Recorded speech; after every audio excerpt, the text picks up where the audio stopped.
Don't act like you're cold. Just, we're going to go outside and practice, and if I think it's too cold, we'll go inside, but if not, then let's get to work. The Brian Bailey Show, Mondays at noon, right here on Pirate Radio, the voice of the Pirate Nation.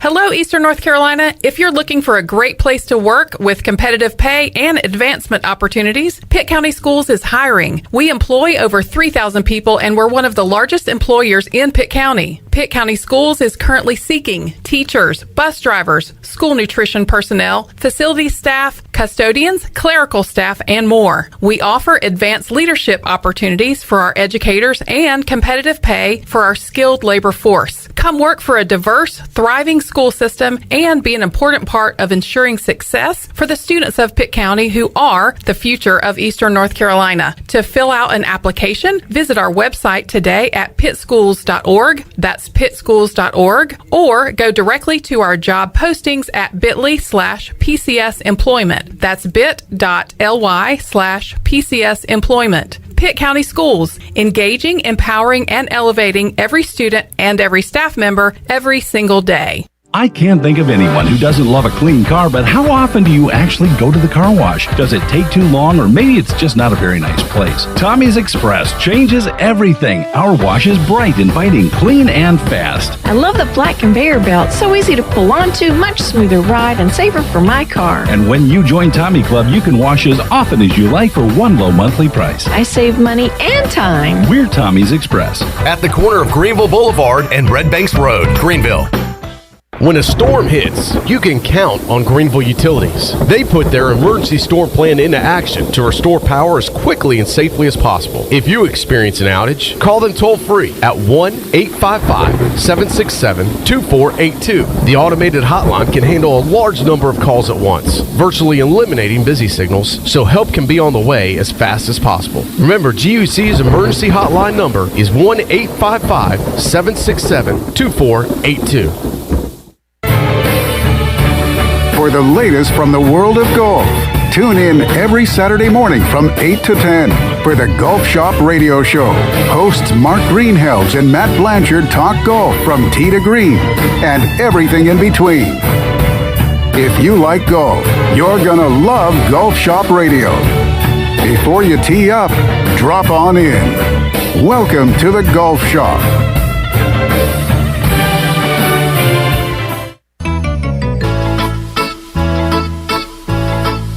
The best place for delicious food and great prices is Familia. Familia has something for everyone, like New York-style pizza, lasagna, chicken, veal, or eggplant parmesan, homemade meatballs, plus a variety of seafood selections and favorites, like the steak burger and southern pork chop. If you need food to go, Familia's drive-thru window is open and ready for all takeout orders. Familia, Fire Tower Road near Pitt Community College, and FamiliaNC.com. If you missed Pirate Radio Live, you missed. Hopefully Chandler's phone battery doesn't die before the game. Oh, 50%. What? Charge it. Why are you going to charge it? No, this is fun. And you're on it? You're using apps? This is like, you are flirting with disaster. He's got a charger right there. I don't care. It's like I'm drowning in a pool, and they're like, you want us to save you? I'm like, nope. Pirate Radio Live, weekdays from 3 to 6, right here on Pirate Radio, the voice of the Pirate Nation. This is Pirate Radio, WGHB Farmville, 1250 and 92.7 FM Greenville, WDLX Washington, 930 and 104.1 FM Washington. Can you be quiet, please? Thank you. The following is an exclusive presentation of Pirate Radio, the voice of the Pirate Nation. Welcome to Pirate Radio Live. There's local politics, bud. I don't care about the weather. I can't control the weather. Don't want to talk about the weather. Do we not agree? Sustained effort and violence. It could be a total goat rodeo. Cool, neat story. Was that supposed to be funny? This is why nobody else can get on the Sug boat. You know what? We couldn't get on the Sug boat. It's a test. What's the point of kissing his ass if we can't get on the Sug boat? It's a test. Y'all are haters and non-believers. Sug.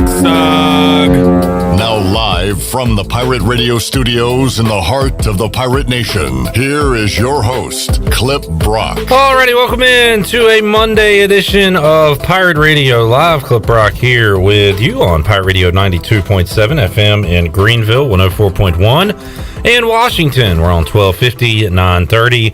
Online, pr927fm.com, and you can find us on Facebook Live and on YouTube Live. You can watch the show right there and check us out and comment, question, whatever you got for us today.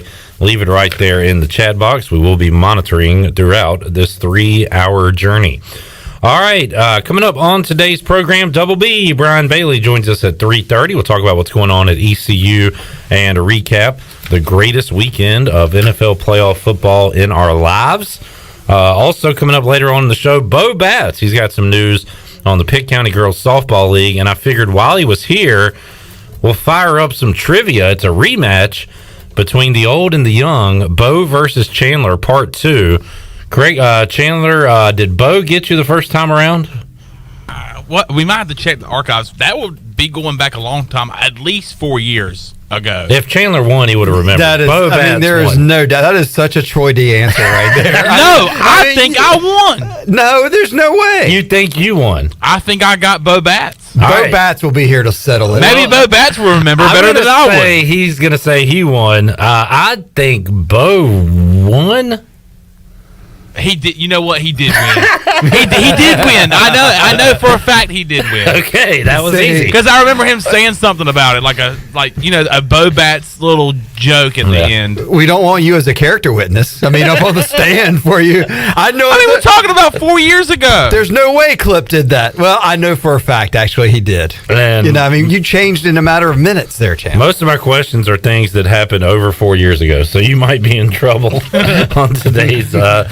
But we will play some trivia with Chandler and Bo coming up at 4 o'clock. 5 o'clock hour, Troy D is here. Shirley Rhodes, Chandler Honeycutt, CJ Schaefer in Studio B. And to my left, looking like George Costanza with the Gore-Tex coat today, Jonathan Ellerbe. Hello, Ellerbe. Yeah, I was debating whether to take my jacket off because I got a bolt after the little segment here to go for a couple of meetings this afternoon. So I was like, you know what?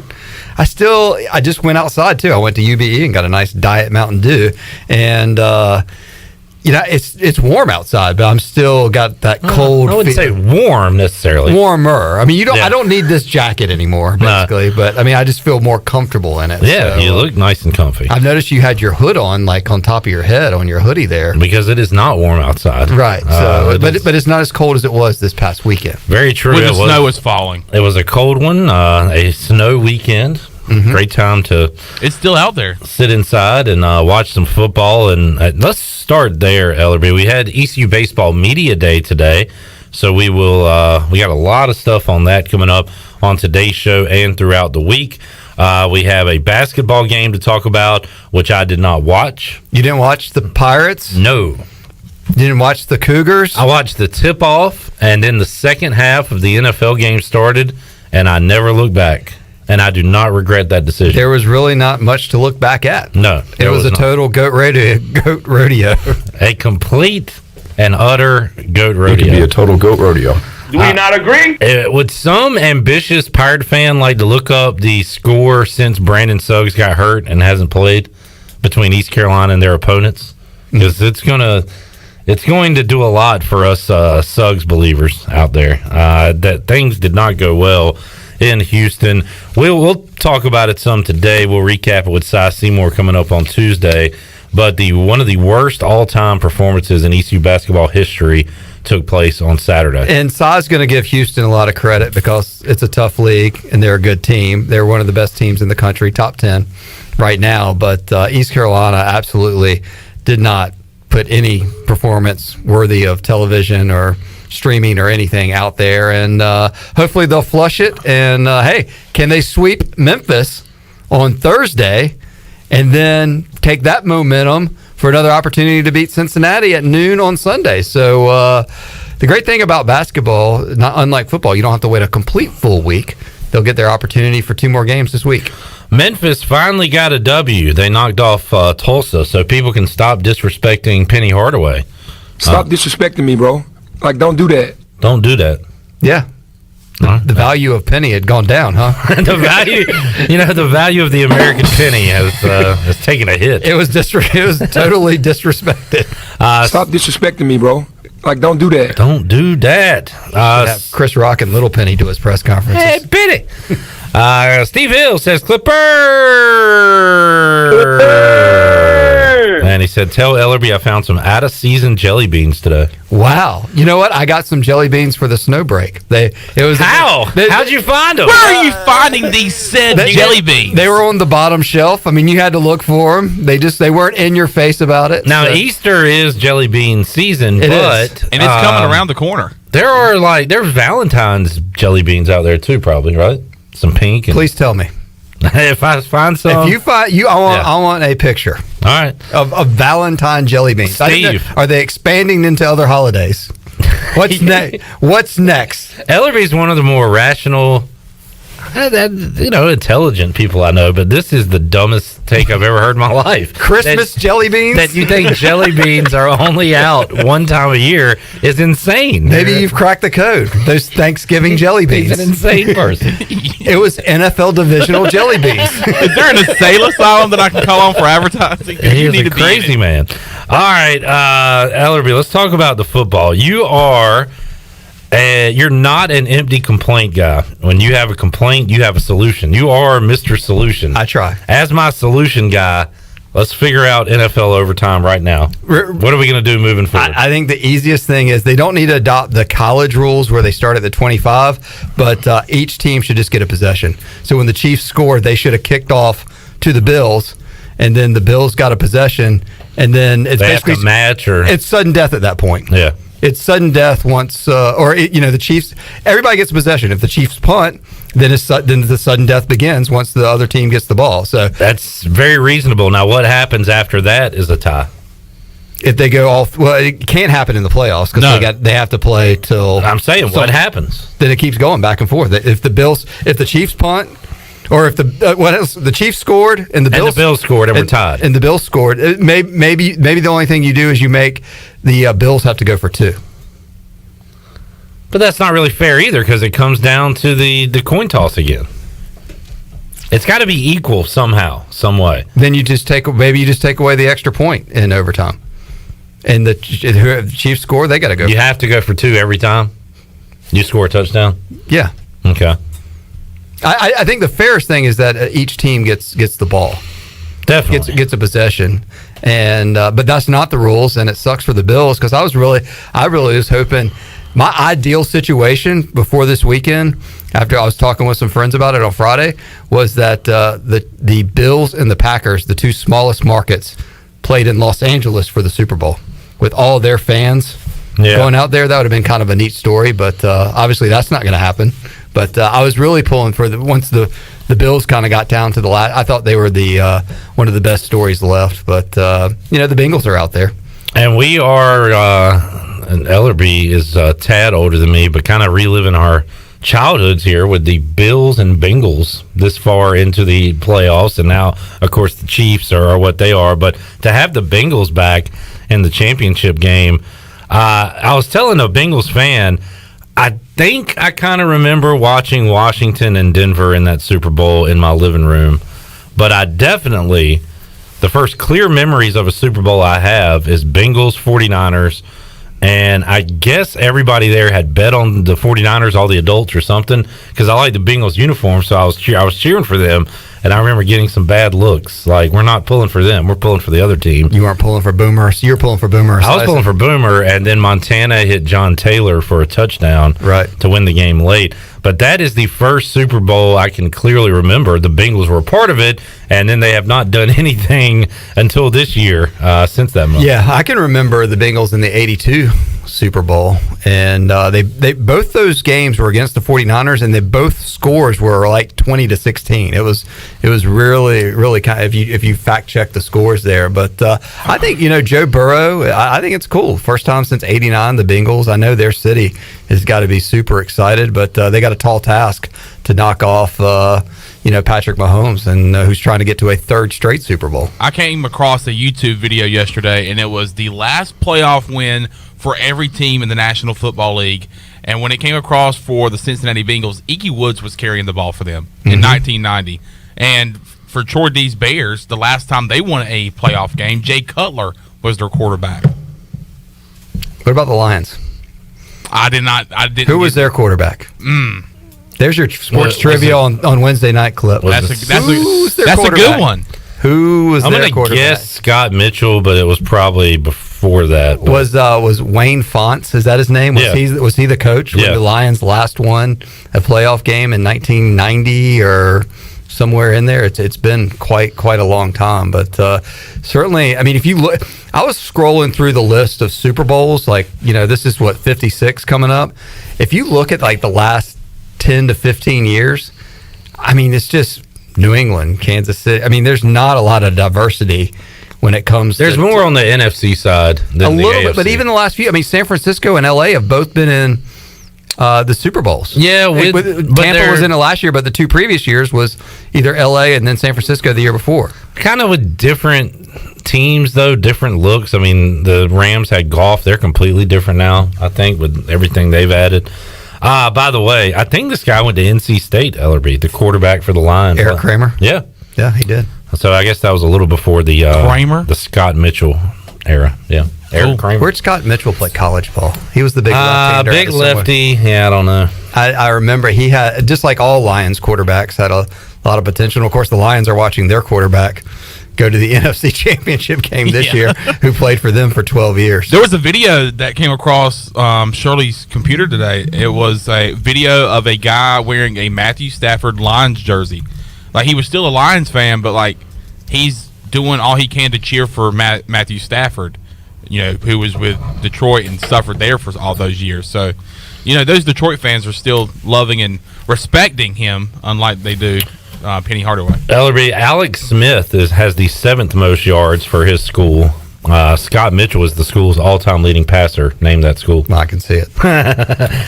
He is a Ute of Utah. I did not know I would that. not have ever guessed Utah. I would have had him out of like Michigan State or some Big Ten school somewhere. Not Utah. Interesting. He was a Ute. All right, so the Chiefs beat the Bills in OT, which was the game of the year, which followed up what we thought would be the game of the day. Like, you didn't know if it was going to be able to, like, one up the 3 previous games this weekend. Every game went down. Was a walk-off. Every game went down to a field goal at the end of regulation. But they're all walk-off. And every game was a walk-off. I mean, unreal. And that followed up last night, the Rams-Bucks game, where the Rams tried to give it away. I was kind of following the Barstool guys while I was watching it. At every time Cam Akers fumbled or the center snapped it over Matt Stafford's head, or a guy would drop a pass for the Rams, they'd say, Tom Brady did it again. Like, Tom Brady didn't have a hand in a lot of what happened yesterday, but it's just that Brady magic It's where just him being in the presence the of other a comeback. team completely freaks out. And, of course, Brady made a nice throw on the bomb to Evans and then had another touch. Fournette had a lead touchdown. 4th and 1. But, man, the Rams did all they could to give that away. And then the Bucks, for some reason, leave Cooper Kupp open a couple times, and that's also. So who's the loneliest person on the plane if the Rams lose to the Bucks? Is it Gay, the kicker, who could ice the game, came up short, and then or Akers, who fumbled the ball there? Got to be Akers because Stafford. But they got to be sitting next to each other. You put them two together. It could be Kupp because his fumble kind of started. Yeah, he had a fumble. His fumble started the comeback. But boy, we're talking about going from goat to hero right there with those big catches at the end of the game. So the Rams roll on. That's I think I like still in, baby. Top playoff team, and they're hosting the NFC Championship, baby. It was I got to admit, when I was watching that game, the first thing I thought of was, especially in that sequence where Von Miller forces a fumble. Oh man! They recover it, and on the very next play, the center snaps the ball past Matt Stafford, and then, the Bucks recover that fumble. And I'm thinking to myself, first of all, I don't think I've ever seen that sequence in a football game, consecutively. My next thought was, whoever's putting the highlight package together on this thing needs to have the Benny Hill theme music underneath it, because it was just absolutely comical at certain points in the game. It was the only game not affected by bad weather, too. Yeah. And they're just out there fumbling all over the place. It was very beautiful. strange. It made me kind of jealous watching that game, how warm it was. I like the mixture of, we had the beautiful snow Saturday night during the Packers-Niners game, and then the just sunny skies of Tampa. I kind of like the mix there watching these games. Was it windy in Tampa? Because they were talking about the kicker for the Rams was having trouble. Maybe so in the pregame. But clear sky. I mean, it looked beautiful there. Oh yeah, but the turf in Green Bay, like it just turned to ice. It was like an ice rink out there, pretty much. Well, that's what Lambeau Field. I mean, it's a frozen tundra. Your thoughts on Antonio Brown's tweet? I mean, what a joke. He had a picture. Somebody had put a picture of him. I don't think he created it. He probably just put it out there and got it from somebody else. But he's in the end zone with his shirt off. And he's holding up a sign, and it said, what, Bucks lose or Bucks eliminated. Yeah, I think Bucks I did eliminated. see that. Yeah, I saw that. He's a moron. I don't know. But he's like a consistent moron. Yeah. But before the game, I guess, I don't know if he hates the Bucks or what, but before the game, he sent out a good luck Tom, Instagram or whatever. Do you think he's like really, do you think he's mentally ill? Or do you think it's calculated crazy? I mean, I don't know. I don't even think he's mentally ill. I think he's I'm not entitled. Diagnose him. Yeah, I think it's a way to get attention. Yeah, I think it's more of an entitlement attitude than. He's had a track record of not being the most stable. Will he be in the league next year? Somebody will give him a shot if he wants to play. Probably, I would think. Who would that be? Anybody, somebody, everybody, all these Dallas? people. Yeah, Dallas is the first thing that came to mind. All these people think that they can fix people, whether it be if you have mechanical issues at quarterback or if you have a off the field problem. The egos of these people in the league think that they can be the one to change them and fix them. So and the thing is, too, Antonio Brown is a great wide receiver. Like he would have the Bucks yesterday. He's talented. Yeah. So, yeah. They're just taking a risk with his off-the-field issues. All right, what's the best matchup for the Super Bowl now? What's the best, for your opinion, that you want to see? Well, Chiefs. I mean, Bengals are fun, just not quite yet. So it would be Chiefs-Rams. Chiefs-Rams. Worst matchup would be the opposite? I mean, the Niners, are we talking about just like enjoying a fun game? Like the Niners are boring. Yeah. Niners-Bengals would not be a good game. They won that game without Bengals scoring. are fun. Yeah, Bengals are fun. Yeah, the Bengals are fun. The Chiefs are fun. Bengals and Chiefs played maybe the best regular season game where they just went crazy back and forth, scoring late. It's all about the Niners. And did you see how they won the other night? They blocked the field goal. They blocked the punt. The offense didn't score. They're going to muck it up. They are not now. They got Debo is awesome. What they do makes me frustrated because we have a great player in Washington named Terry McLaurin, and we can't find a way to get him the ball. The defense knows it's going to him, and he just gets shut down. That's why Kyle Shanahan is one of the geniuses in the NFL. He gets Debo Samuel in the backfield, gives him touches, and he is he's not even that exciting as a football player. He's just a good football player. Puts Trent Williams in motion. Yeah. By the way, he played for Washington, too. Yeah, so, I mean, stuff like that is what makes Kyle Shanahan. I was watching these games, Ellerbe, and at one point I said, it is amazing that Washington is in this league that these teams play in. It was like a different level of football. It was frustrating. But anyway. Just to you. No. Did you think that as a Panthers fan? Watching these games? About it all the time. Watching these quarterbacks, like these guys I think about are allowed it with to East play. Carolina, watching Alabama play. Like we're in Division I college Yeah. football with these guys. Are the Panthers and the football team trying to create our own league? So far, are they that far out of line? We're in the right now. Yes, we're in the G12, which is the group of 12 teams that are nowhere close to the other ones. Wait, you haven't seen our flag? Stop disrespecting me, bro. Don't do that. Is there one team you don't want to win the Super Bowl? Or several teams, or you don't care? Any four of these teams win the Super Bowl, it's not going to upset you. The order I want to see them win, Rams, and that's for personal, because I picked them. I have a future on them. It'd be the most fun to see the Bengals win, because it's always fun to see a new team win. Right. I guess that also has an ECU alum on that team. Yes. Yeah, we get Deontay a ring. And tied for last would be the Niners because they're boring, and the Chiefs because they've already won. That's my opinion. Gotcha. Now, how about you? I mean, you have no skin in the game at all. I don't have any skin in the game. I think it would be cool for Deontay Smith to win a Super Bowl, so he's on the Bengals. So that would be storyline number one. I think the Rams have the best head coach out of the four, maybe. This Big Bay. Who's the Rams have the best? If you were picking a head coach, who would you pick? I mean, Andy Reid. I wouldn't pick Andy Reid. I would go with the young gun. I would go Sean McVay. McVay and Shanahan are about equal. Yeah, I mean that's why I would put 1 and 1A. But I mean I just think McVay, he's, I would put him there. And then you wouldn't take the Bengals coach because you don't know who it is. I don't know who it is. I don't even know where he came from. Was it Zach Taylor? Zach Taylor. Was he the offensive coordinator for where? I don't know. See, nobody knows about him. Yeah, but would you make it a great story if You don't really bring up Marvin Lewis's name much during these Bengals playoffs run, have they? No. Have they really talked about him? Nah, I've not heard his name. No. They're disrespecting him, bro. Stop disrespecting me, bro. Like, don't do that. He was the Rams quarterbacks coach before becoming the Bengals head coach.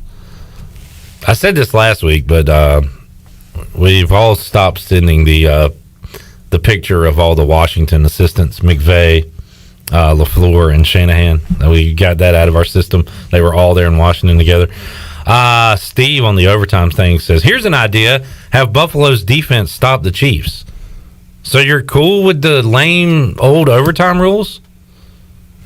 I just don't know why. You do a coin toss, and then whoever wins the coin toss can defer or take the ball. And then it doesn't end. I mean, each team gets a possession. Yeah, that's old. Especially in the playoffs. Mike says, why don't they play 8-minute overtime periods?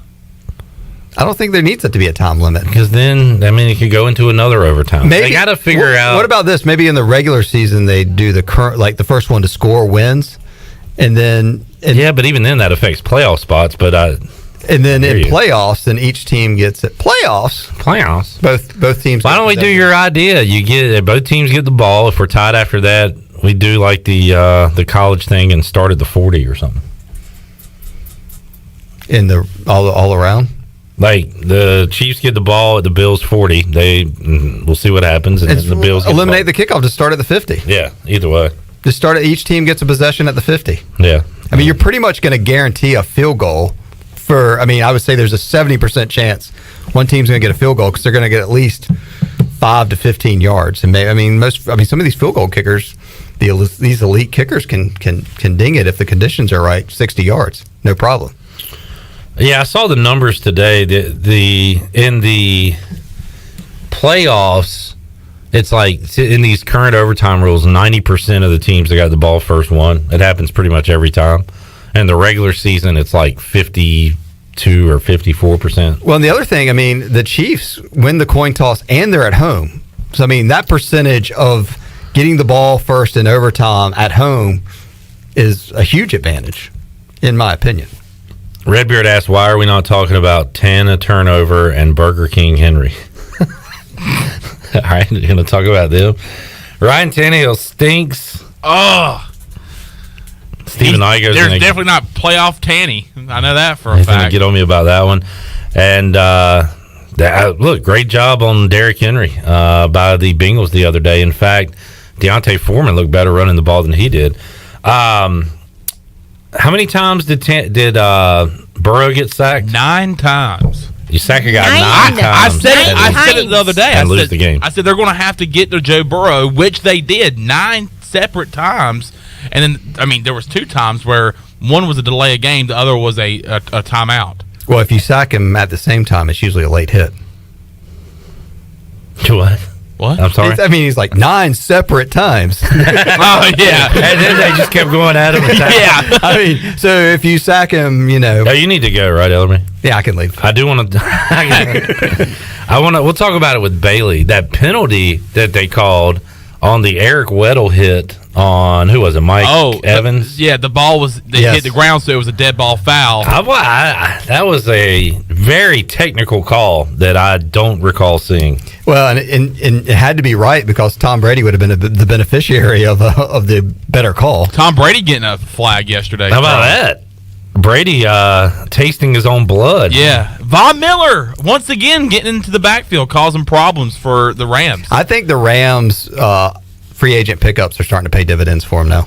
Think so? I just think that's everybody at first, they weren't really doing anything. But now I think, now in the playoffs. Von Miller and they pulled a Bucks. They brought in a veteran quarterback. They built a dream team, and they're going to see if they can win it this year. I think they can. All right, Ellerbe, enjoyed it, man. See you next time. Pirates lost by 40. Yeah, ask Bailey about that. We didn't really break down the goat rodeo. Just see what he thought. All right, we'll do. Take a time out, come back. Double B, Brian Bailey joins us next. Saw a great stat. Should we bring up the stat with Bailey?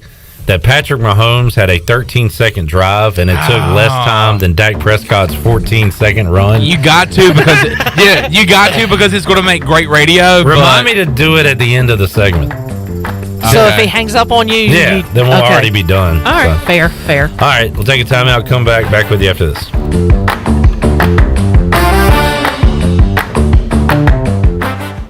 The Rick House is Eastern North Carolina's premier American-style restaurant and bourbon bar. Join us at the Rick House for mouth-watering steaks and made-from-scratch pastas. Check out the 16-ounce cowboy steak and our seafood delight pasta. The Rick House is open for lunch daily from 11 to 2, Monday through Friday. Take a break from your workday with lunch at the Rick House. Join us for our legendary brunch on Sundays from 10 to 2. The Rick House, American Provisions and Spirits, 710 Red Banks Road beside the bowling alley in Greenville.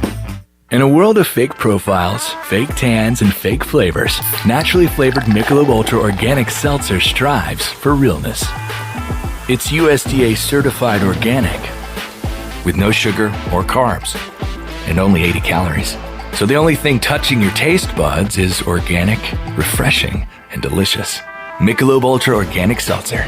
As real as it tastes. Enjoy responsibly. Not a low-calorie food. Anheuser-Busch Michelob Ultra Organic Seltzer. IRC Beer. St. Louis, Missouri 63118. Hey Pirate Nation, this is Holt Nailers for my friends at Arc Point Labs. Just as I trust my teammates, you can trust Arc Point Labs to give you quick and accurate results for all your laboratory testing needs. If you are in need of COVID testing for your return to school, work, or for travel, Arc Point Labs is offering same-day PCR and antigen testing with little to no wait time. Please visit any of the 6 Eastern North Carolina Arc Point Labs locations or make an appointment now at onehourcovidresults.com. Go Pirates! There's no better time to drive away with a quality pre-owned car, truck, or SUV from Greenville Auto World. Greenville Auto World is your authorized rough country dealer. We specialize in lift and leveling kits along with custom wheel packages. Whether you're looking for ground clearance or enhancing the appearance of your vehicle, trust our team for your off-road experience. Greenville Auto World, 3840 South Charles Boulevard across from Hardee's at Bell's Fork, or online at greenvilleautoworld.net. Domino's new warm oven-baked dips and twist combos are making a lot of noise in the pizza world. Holy cow. That's good. There's cheesy marinara with dippable bread twists. So cheesy, so tomatoey. Sweet and cinnamony baked apple dip. Now that is sweet. And melty 5-cheese dip. Hold up. 5 cheeses? Try our new oven-baked dips and twist combos or any 3-topping pizza for $7.99 each when you carry out from Domino's. Carry out only. You must ask for this limited time offer. Prices, participation, and charges may vary. Excludes XL and specialty pizzas. Crust availability varies by size. The icy treat that can't be beat is Sparky Snowballs. From big kids to little kids, Sparky Snowballs has been making smiles happen for over 20 years. If you're not in the mood to chill out with a snowball, Sparky's funnel cakes and fried Oreos are a perfect Sparky-licious treat every time. Are you having an event, party, or fundraiser? Call Sparky's to come on site. Remember to follow Sparky's on Facebook or visit SparkySnowballs.com to see where they'll be next. Hey Pirate Nation, this is Tom with Team Coop Strong. We want to invite you to the Coop Strong race on March 19th. This unique race has a 4-mile course, a ruck division, and an awesome after party. Proceeds support the local nonprofit Coop Strong, which provides financial support for those fighting ALS, scholarships in memory of Dr. Nelson Cooper, and funding for ALS research. You can sign up at runtheeast.com and follow Coop Strong on Facebook for all of the details. As always, we appreciate your support, and go Pirates! Be sure to check out David Price Construction for all of your commercial or custom residential renovation and building needs. Run by ECU alumni, David Price Construction specializes in commercial projects, maintenance on facilities, and large-scale residential renovations and additions. Proud to be voted the Remodeler of the Year by the Home Builders Association of Raleigh-Wake County in 2018 and Best Business Commercial Remodel Project winner for 2020. David Price Construction, the proud ECU Home Services partner. This is former ECU football player Bryce Williams, and you're listening to Pirate Radio, the voice of the Pirate Nation.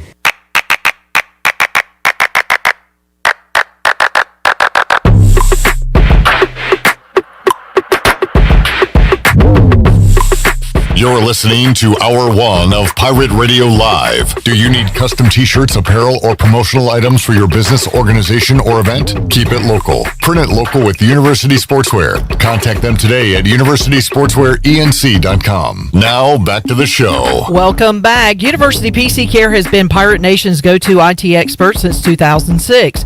They are the local tech support experts for any of your business needs. Let University PC Care take care of it, or so you can take care of business. Visit universitypccare.com to learn more today. Now let's head back into PRL. Here's Clip Broad. Alrighty, back with you here. Pirate Radio Live on a Monday. A rough one for ECU basketball, and I mean, all-time rough one. All-time worst performance ever. Shooting the basketball. Didn't get into it with Ellerbe. We'll discuss it a little bit now. And, of course, the awesome weekend of football. As Double B, Brian Bailey, joins us on the Pirate Radio Live line. Bailey, how you doing, man? Not too bad. How are you? Doing great, and we'll get to the awesome playoff weekend, but we'll talk a little Pirate hoops here. I watched the opening tip-off. East Carolina got behind, and Bailey, I went back to the second half of the NFL playoff game on Saturday night and did not look back. So I was not paying attention to the slaughter that took place in Houston on Saturday, but East Carolina loses it 79-36. East Carolina on the day, 8 for 50 from the field, 1 of 19 from the three-point line. One of the worst shooting performances, if not the worst, in ECU basketball history, Bailey. Yeah, it really was, and it was a shame because the Pirates finally got some momentum going, and then the UCF game, you know, it was one of those deals, had the big lead, and then they lost the big lead, lost the game, and then you go to a Houston team that well remembers last year when East Carolina stunned the world by upsetting them here at Williams Arena. But it was really a dogfight, and it without any fight. I mean, it was just a dog of a game, basically. I mean, it just started off poorly, and East Carolina never really got anything going. We went out to eat that night, and we were watching the playoff game, and I said, I forgot the Pirates were playing, so I put the score on to see what the score was, and it was 29-4, and I was stunned that it was 29-4. And you hate it for Coach Dooley, you hate it for the program. Sometimes you run into a buzzsaw like that, and I think that with their numbers like they are right now, and there are no excuses. I mean, Joe be the first one to tell you there are no excuses for a performance like that. But it was really disheartening. I said last week I'd rather get blown out than to blow a lead and lose at the end like they did against UCF. I was not ready for them to put that theory to the test, and they certainly did on Saturday. But I will say it, I feel a lot worse about that UCF loss than I do about that Houston loss, Bailey, because that's one that we had penciled in as a W when you're up by 20 points in that game last week. Yeah, and I see both sides of that, too, because I also see if you lose that game and you're thinking about what might have been, you're just as good as that team, if not better. I think when you get blown out like they did against Houston, you're kind of thinking like, man, we're not even in that league. At least you weren't on that night. But we all know that those things happen, and it's like you said, very disheartening, and you just hate it for the guys. And not having a couple of key players out there really hurt them, but they shouldn't have hurt them 40, 50 points worth. Pirates back in action coming up this Thursday late night, 9 o'clock tip-off on ESPN2 against Memphis. They've already knocked off the Tigers once this year. They'll try to do it again on the road this time coming up Thursday night. Then East Carolina back home. Hopefully we can get a crowd there to Minji Saturday when the Pirates take on Cincinnati, fall back against them after going down big. East Carolina's been down big in the last, 3 out of the last 4 games. Where it was able to win one against Memphis. But they showed they can go toe-to-toe with Cincinnati in the second half. I expect that one to be a good one on Saturday, Bailey. Or Sunday, I'm sorry. Sunday at noon. Sunday at noon. And we'll have to see what the crowd's like in that one. I think a lot is going to depend on the Memphis game.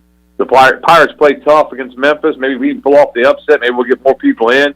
But 12 noon on Sunday for Pirate basketball. You can go to the game and you can come back and watch the NFC and the AFC championship game. Sets up a great sports day. Head over to Minji Sunday at noon and then get ready for some great football games. And, man, talk about living up to the hype. Bailey, you had the Chiefs and Bills, and we set it up as, I said, one of the best divisional matchups I can remember on paper, and it certainly lived up to the hype, and the entire weekend was just amazing. And I heard somebody say we earned that after kind of a bad wild card weekend. This past weekend of football, and Bailey, you've been around a little longer than I have, it's the best I can remember. How about you in the playoffs? Yeah, I can remember some years where, a couple of the games were really good, but this was something. All 4 games ended on the last play. 3 of them, the visitors win, and you really thought it was going to go 4 for 4 with the visitors winning. But Kansas City came back, Mahomes magic with the 13 seconds, and it was really, it's hard to put a finger on it, what all went on in the whole day, because and you forget now, you don't even talk about the Tampa Bay comeback. I mean, what a great comeback that they had. But it got overshadowed by, the Rams coming back, lining up, kicking the field goal. We were talking about it last segment. It's frustrating for myself as a Washington fan, for Chandler as a Panthers fan, because we don't have a quarterback and we're nowhere near to these other teams' QBs. How about you, Bailey, when you're watching that game? You've got your QB that you drafted that you think is your franchise guy, but when you watch that, do you say, well, we don't have a guy that's in the level of Mahomes and Allen and Brady and these guys? Or do you think, we should be there playing with these guys this weekend? Yeah, what was your take watching that game? Watching the games this weekend? I was kind of glad to see other coaches make dumb mistakes, and I think there were several of them made. I don't think Dak Prescott is on the same level as the guys you mentioned, although he is being paid probably like the guys you mentioned. I think he still has something to prove, and maybe he's still got time to prove it. I think you make, the big money should come in the playoffs. But the problem is, when they were going through whether they should pay Dak or not, if you don't pay him, he goes somewhere else. Who are you going to put in there? Yep. You're kind of in a catch-22. You do have a quarterback who can win football games for you. But, it's just a matter of, you kind of hope that your team, and the thing the NFL is, it's cyclical. So next year, there'll be a whole new batch of teams, along with 3 or 4 of the ones that, I don't see Buffalo going anywhere, especially playing in the AFC East. I think Kansas City, as long as they have Mahomes, they'll still be there. And then a lot of it depends on injuries and stuff, too. Every year there are like 3 or 4 teams that miss the playoffs the previous year that make it. But, are the Bengals a mainstay now with Joe Burrow? Or I don't think they're a flash in the pan. They're going to be a contender every year, but are they going to be a playoff team every year with Burrow? We're going to have to see about that. The Chargers with Justin Herbert, do they take another step next year? So the AFC is just riddled with young, talented quarterbacks right now. Yeah, they are, and it's going to be just a matter of who stays healthy and what goes on as far as that goes late in the season, who can play their best football. You look at the 49ers, arguably they beat the number 3 seed and beat the number 1 seed, but are they playing their best football? I'm not sure you can say they are. They're just playing really solid and making a lot of mistakes. Well, I saw you tweet. You had a good tweet, Bailey, about your issues really bubbling to the surface in the playoffs, and you said with Dallas it was penalties and discipline, and with Green Bay it was special teams, and the 49ers exposed them on both of those. They did, and that's what good teams do. They expose your weaknesses, and I know San Francisco's got to have some weaknesses because their record wasn't all that great in the regular season. But it'll be interesting to see how the Rams and 49ers play this one out. The Bills, Chiefs, and Rams, and even the Bengals with Burrow slinging it to Chase and Higgins and Boyd and those guys, they're kind of playing modern football. The 49ers are playing defense, special teams, and they're playing old school high school football where you just give the ball to your best player, and that's Deebo Samuel, and they got him at wide receiver. They'll give him about 12, 15 carries at running back, and they'll throw one to Kittle every now and then. But other than that, they're basically telling Jimmy Garoppolo to take the snap and give it to a playmaker and get out of the way. They're not playing the same style of football that these other teams are playing, but it is working for them right now. Yeah, and if you tell me that, hey, Green Bay's not going to give up a touchdown on offense, San Francisco's not going to get an offensive touchdown. Yeah, they'll get a couple field goals. Who do you like in the game? Well, you think Green Bay. Aaron Rodgers is good for 2 or 3 or 4, but it didn't turn out that way. So it's kind of like the whole. All the stuff that was going on in Dallas last week when they were upset. Then they moved to Nashville, Tennessee, and to Green Bay, Wisconsin. So they were both 1 seeds. and they got beat. So, yeah, I joked with my buddy Brian Meador today. I said, Dallas can get you on a run because the Giants, at least one of those times, the Giants went all the way through. They started as like a 7th seed, and they bounced Dallas out and won a Super Bowl. So, real quick, Bailey, a stat to consider. Saw this today. Patrick Mahomes led a 13-second drive at the end of that game to tie it. That was less time than Dak's run that ended the game against San Francisco. That was 14 seconds. Yeah, and I think it's apples and oranges because Mahomes had 2 timeouts. So, I mean, you can do a lot with timeouts. And all right. Fair. That's fair. Yeah, I mean, you can't. I mean, I still say they shouldn't have run the football with 14 seconds because I still say that it was a miracle that they got lined up and didn't get a penalty that would have ran the clock out anyway. So I'll tell you what I saw this weekend, Bailey. Everybody popping up, giving the ball to the ref. How many times did coaches tell their players that after the Dallas game? Well, that and I'm not sure if the rule says that any official has to touch the football before you put it in play, or if it has to be the line judge that comes flying up, because the line judge never touched it in the Ram game. He was way back. He was back there further than the old boy that was with the Cowboys last week. I think he was still in Dallas when he was trying to get up to the line of scrimmage or in Tampa. And one more thing on Dallas, Bailey. Like, we are January 24th. You know, you got the conference championship, Super Bowl. It kind of feels like we're towards the end of the coaching cycle and all that, but I don't know. And this might just be people trying to get clicks and reads and all that. But there's been some comments from Jerry Jones. Like, do you feel like McCarthy's 100% back next year? No, I don't think it's 100%. So it's still not a done deal yet, in your opinion? But I think it's most likely. Right. It sounds like it's most likely the case. Yeah, I think if something, I really thought Kellen Moore was the golden child, but I don't think the offense did a whole lot late. And then Dan Quinn's defense, and there's defensive guys for Dallas who were so bad the year before, and there were some new parts, obviously. Micah Parsons most certainly. Yeah. But, I mean, they really like the way Dan Quinn coached the defense. I'm hoping that somehow they get through with both those guys not getting a head coaching job, and they come back to Dallas next year. But I think they're coming after Quinn, right? Teams are going after him. Somebody's interviewing. I think Kellen Moore's interviewed at least 3 times already. I think Dan Quinn's interviewed 2 or 3, and I think the Giants have him today, or maybe I think it's today they were scheduled to get with him. So I would hate if the Giants got him. I really like him. I think he did a great job with that defense. It was fun to watch Dallas on defense this year. Jason Garrett is available, Bailey, if you need another offensive coordinator. He just needs somebody to figure out the clock out, man. Somebody's got to be the clock coach. I may send an email to Mike McCarthy and just volunteer. Just put down your resume of all the games you've watched over the years and some things you've noted and pointed out. I used to pile the leaves up and jump in them and count down to 3, 2, 1, spike the ball. I mean, I've done it all my life as a kid even. I guess Ruffin McNeil and Lincoln Riley weren't talking to you during that UCF game where you weren't consulted. I'll never forget standing there, and the guy standing beside me, he said, I don't think I need to shoot this. I said, no, you better shoot it. I've seen it a lot around here. And he shot it, and the ball goes flying through the air, and he catches it. Oh, man. I was like, yeah, I told you. We got the video, but, yeah, it was a bad night. Yeah, I saw B. Pays, Burgley, Shirley. Hit me with a burgley. A burgley. Said after the UCF basketball game, that's the second time we took a knee and lost to UCF in a game. Yeah, that may have been the case. About tired of them nights. All right, media day today, baseball. I know you were doing the Brian Bailey show. I was producing that show, so I was unable to get over there. Did you get over? I heard Garrett Short, who, by the way, Bailey joined us for the first time last week. Great guy. Enjoyed talking sports with him. We'll do it again in the future. I heard him asking some questions today. Did you ever make it over to media day, or did Garrett handle it all?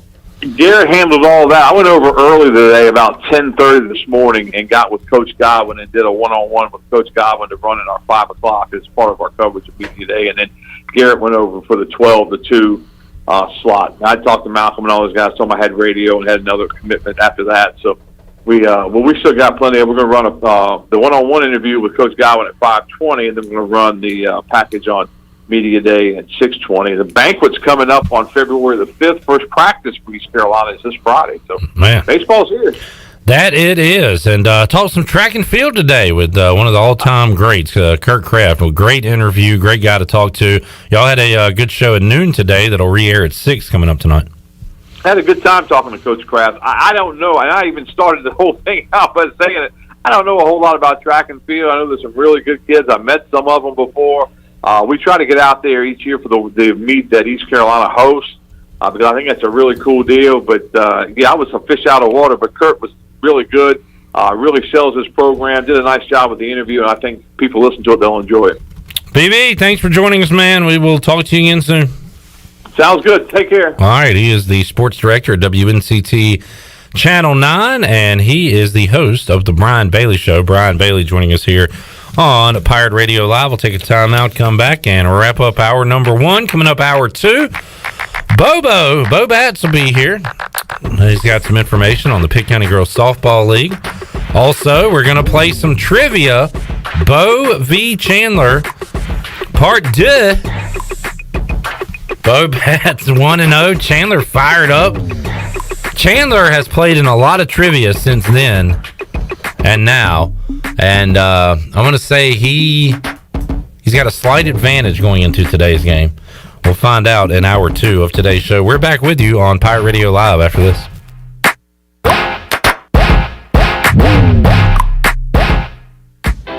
The Buccaneer Music Hall is your beacon of music in the land of Pirates and ENC. Open 7 days a week from noon until 2 a.m., the Buck features live music every night of the week.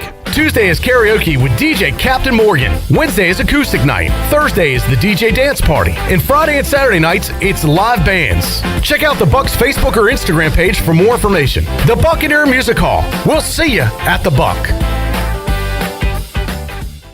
Hey, this is John Grillo, the Bagel Man. You know I love bagels. I don't settle for frozen bagels. That's why we make our bagels right here in Greenville from scratch every day. If you're coming into Bagel Man, you'll notice that there's some renovation going on. Our menu is bigger and better than ever. Our sandwiches, heroes, subs, salads, wraps, bagel dogs, fresh baked pastries, and our new coffee bar. Soon we're going to be opening for dinner. Don't forget Bagel Man for all your catering needs on Fire Tower Road in Greenville. UBE and PirateWear.com is excited to offer Pirate Nation the largest selection of new ECU merchandise and tailgate supplies ever. UBE has the best prices in town, so that makes UBE your one-stop shop for all things ECU. UBE does daily restocks of Champion, Adidas, and Under Armour. Don't forget to bring your young Pirates in to plunder the Crow's Nest, which is the only kids store dedicated to ECU. Plenty of free parking uptown in Greenville. Visit them at PirateWear.com. Go Pirates! Hi, this is Jeff Charles for my friends at Ed Watkins Marine. I've known Ed personally for years, covering his winning performances on the football field and on NASCAR's pit road. Now Ed is winning on the water, and you get to win too. You win with awesome prices on boats from Ed Watkins Marine, and of course, great service after the sale. If you're looking for a new boat, contact Ed Watkins Marine today. They will deliver anywhere. Find them online at edwatkinsmarine.com and tell them the voice sent you. Warren's Hot Dog Pizza, homemade lemonade. Hey, Pirate Nation, are you ready for some Warren's hot dogs? Warren's Original Hot and Judy's Mild Sweet Chili Hot Dogs have been the official hot dog of sports fans for over 30 years. Pick up a tailgate special this football season of 10 or more hot dogs for only $1.50 each. Warren's in Greenville across from Ron Ayers Motorsports and the new Chakawinity location next to the fire department. Warren's Hot Dogs. Want some? Get some. Go Pirates. Hey Pirate Nation, this is Matt Driscoll. Please join us at A.J. Fletcher Music Hall or live stream on February 17th at 7:30 p.m. when Durward Ensemble will be on the campus of East Carolina University presenting works from our upcoming album, Prophetic Revolutions, and a world premiere by ECU alumna and Miss America 2019, Nia Franklin. If you would like to learn more or support our group, go to our website, durwardmusic.com. We look forward to seeing you Thursday, February 17th. Woo! Papa John's just took their fresh, never frozen dough and hand stretched it New York style.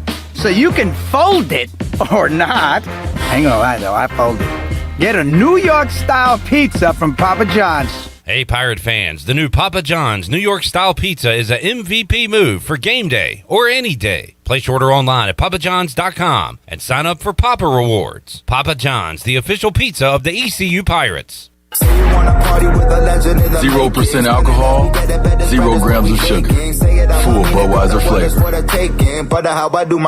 For all the moments you want a beer and need to stay on your game. Budweiser Zero. 0 alcohol, 0 compromise.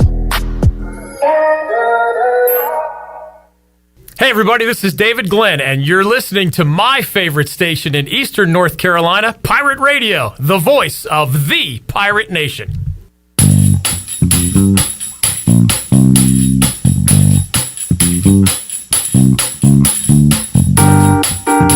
You're listening to Hour 1 of Pirate Radio Live. Do you need custom t-shirts, apparel, or promotional items for your business, organization, or event? Keep it local. Print it local with University Sportswear. Contact them today at universitysportswearenc.com. Now, back to the show. Welcome back. Tommy's Express Car Wash. Come experience the difference at Tommy's. Now open at the corner of Greenville Boulevard and Red Banks Road. Doesn't your car deserve it? Visit Tommy's Express Car Wash today. Now let's head back in to Pirate Radio Live. Here is your host, Clip Brock. Alrighty, wrapping up hour 1 of our show. Coming up hour 2, Bo Batts will be here. He's got some information on the upcoming Pitt County Girls Softball League. We'll also play some sports trivia. Chandler versus Bo, part 2. Chandler talking a lot of junk, ready to go for the rematch. We'll see what happens. Troy D will be here hour 3 of today's show. Had ECU Baseball Media Day earlier today. We'll sprinkle in those interviews. We'll also do a Pirate Radio podcast and have those interviews in their entirety for you coming up Tuesday, Wednesday, Thursday this week. But we'll sprinkle in some Cliff Godwin, some Zach Agnos, and more today and throughout the week. And coming up Friday, we've got our next edition of the Pirate Radio Podcast Wrestling edition with the Big Dog Glenn Griffin and CJ Schaefer. Their special guest coming up this Friday will be Summer Rae. Good get. East Carolina's own Danielle Monet from the Lingerie Football League. Nice. Formerly of WWE, now back in the Royal Rumble coming up this weekend. And also has gotten herself into the cryptocurrency business. Okay. Shoot, I was just looking at it this morning, and I forgot what the name of it was. All right, I know. Have to look it up. I know. I will not. I know zero about that, and I don't care. Okay. Y'all crypto peoples? Nope. I don't understand it. Like I can't. I don't understand Bitcoin. I don't understand like what the difference is between that and regular money. It's fine. It's a thing. People like it. I just don't know anything about it. I don't understand it, and I ain't got time for it. I don't care. I don't care about it. I don't care. Why are you so salty today? It's a nothing I'm burger. making fun of Clip. It's a nothing burger. It's nothing. It's a nothing burger. Hey, what do you want on that? Nothing. By the way, Royal Rumble is on Saturday. Saturday? Yeah, usually a Sunday event, but it's Saturday night. Did you see me tweet upset Saturday on Saturday? Wait. I forgot to play upset Sunday. Chandler. Stop disrespecting me, bro. Yeah. Like, don't do that. Quit. Like, don't do that. Johnny Knoxville is going to be in the Royal Rumble match. What? I'm reading that now. What? No. More on that. Are they filming another episode of Jackass while they're doing it? Oh, well, there is a new Jackass, I want to say, coming out. Yeah, Jackass. Jackass Forever is coming out. Did you just call me that? No, him. I think he's calling me that. 2022, February 4th, Jackass Forever comes out. So that is why. That would make sense. Now, that was funny. So there's going to be extra cameras there. When I was younger and when Johnny Knoxville and the cast were younger, will it still be funny? Will it be funnier because they're older? Or will it be lamer? I think it would be funnier. I just don't Old know. men Well, it's hard to ask me that question because I never found him funny to start with. Yeah. So I guess you would have to ask that question to someone who actually enjoyed that show back in the day. And like the snorting wasabi and stuff, that's not funny. That's just sickening. That's sickening. That's tough, Jeff. It's a tough show. Well, ask Saucy more about Jackass tomorrow on the show. I mean, I just say, "What you call me, Clip?" I just sit there and go, "This is stupid." Yeah. Yeah, that's pretty much how I would look at it. Steve-O is crazy. And they're poor testicles, right? Didn't someone staple one testicle to his leg? Like how many? That's crazy. How many things have they done to their testicles over the years? That's crazy. And how are they still hanging and surviving? Why would you even? I mean, I guess you would do it to make money, and they're. I mean, are you that desperate to make money that you would physically harm yourself and possibly maim yourself? Jesus. I mean, man. because some of the honestly, stunts that they do are just utterly dangerous It and just reckless. Depends on how much you're offering. I Like guess. Steve-O put a hook through his jaw and swam with sharks. They Like tossed him into shark-infested waters. Why? I don't need money that bad. You know what I'm saying?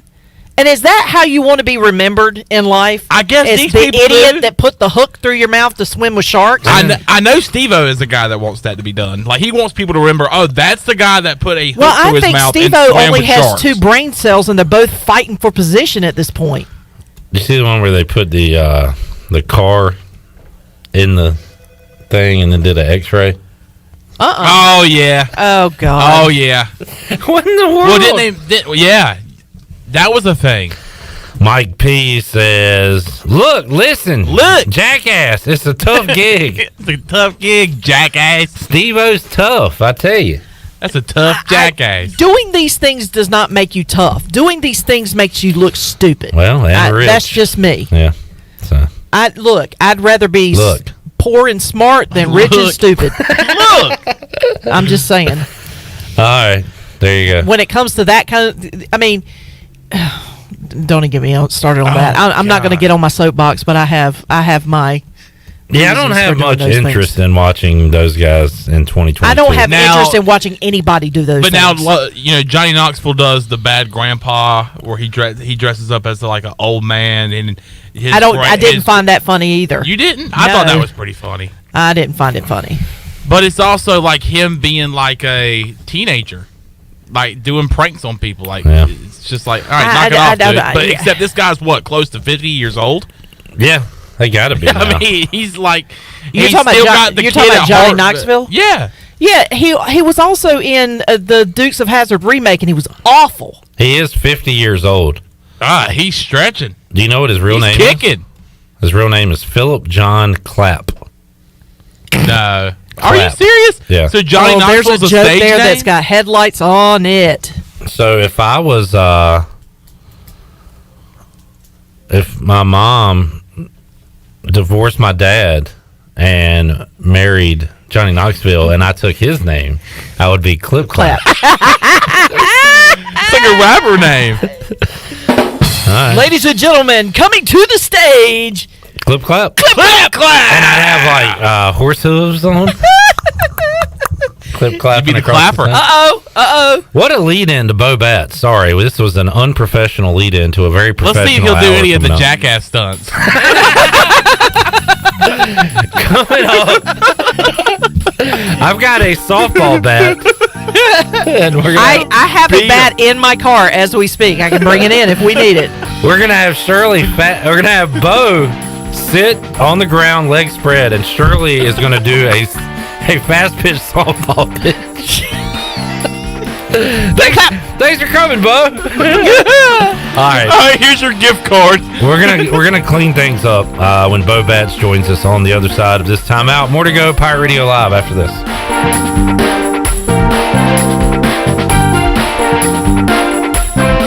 Hey dads, it's back. Plan to join us for our 6th annual Daddy-Daughter Dance Friday, February 11th at Rock Springs. This event will be a fun night of games, music, photo keepsakes, raffle tickets, and of course, dancing. Best of all, 100% of the proceeds will go to Daughters for Dads, which supports local families affected by cancer. Sponsorship opportunities are also available. Purchase your tickets today by going to eventbrite.com and search for Daughters for Dads. We will see you Friday, February 11th at Rock Springs. Hello, Eastern North Carolina. If you're looking for a great place to work with competitive pay and advancement opportunities, Pitt County Schools is hiring. We employ over 3,000 people, and we're one of the largest employers in Pitt County. Pitt County Schools is currently seeking teachers, bus drivers, school nutrition personnel, facility staff, custodians, clerical staff, and more. We offer advanced leadership opportunities for our educators and competitive pay for our skilled labor force. Come work for a diverse, thriving school system and be an important part of ensuring success for the students of Pitt County who are the future of Eastern North Carolina. To fill out an application, visit our website today at pittschools.org. That's pittschools.org, or go directly to our job postings at bit.ly/PCS employment. That's bit.ly/PCS employment. Pitt County Schools, engaging, empowering, and elevating every student and every staff member every single day. Woo! Papa John's just took their fresh, never frozen dough and hand stretched it New York style. So you can fold it or not. Ain't gonna lie though, I fold it. Get a New York style pizza from Papa John's.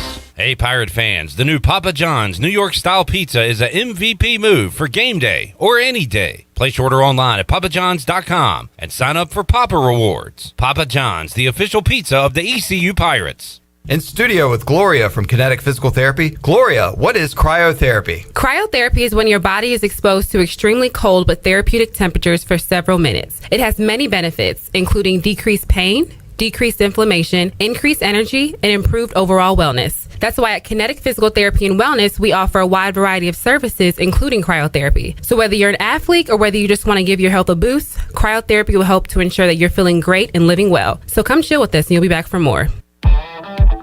Pirate fans, get ready for a winning season and team up with Quality Equipment, your local John Deere dealer and proud sponsor of the ECU Pirates. When you do business with us, you'll get things done right. We're proud to offer a large selection of new and used John Deere equipment, a fully stocked parts department, and a highly trained staff who is here to support you throughout the life of your equipment. So get quality done right before every ECU game day and visit qualityequip.com.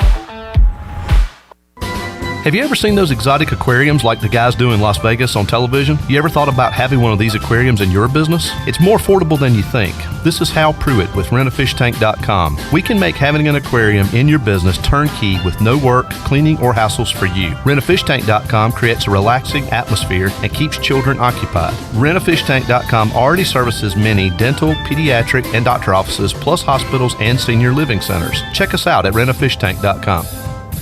When I need jeans, I order online because I know exactly what I want. They have just one moving part, and if there's something wrong, I exchange them. Buying a vehicle, especially pre-owned, is way different. Lots of moving parts. You don't want to get stuck. For a worry-free purchase, visit Phelps Chevrolet. We've been here in town a very long time. You know us. You know we stand behind everything we sell. Phelps Chevrolet in Greenville. Come get you one. This is Pirate Radio, WGHB Farmville, W224EI Greenville, WDLX Washington, and W281CH Washington.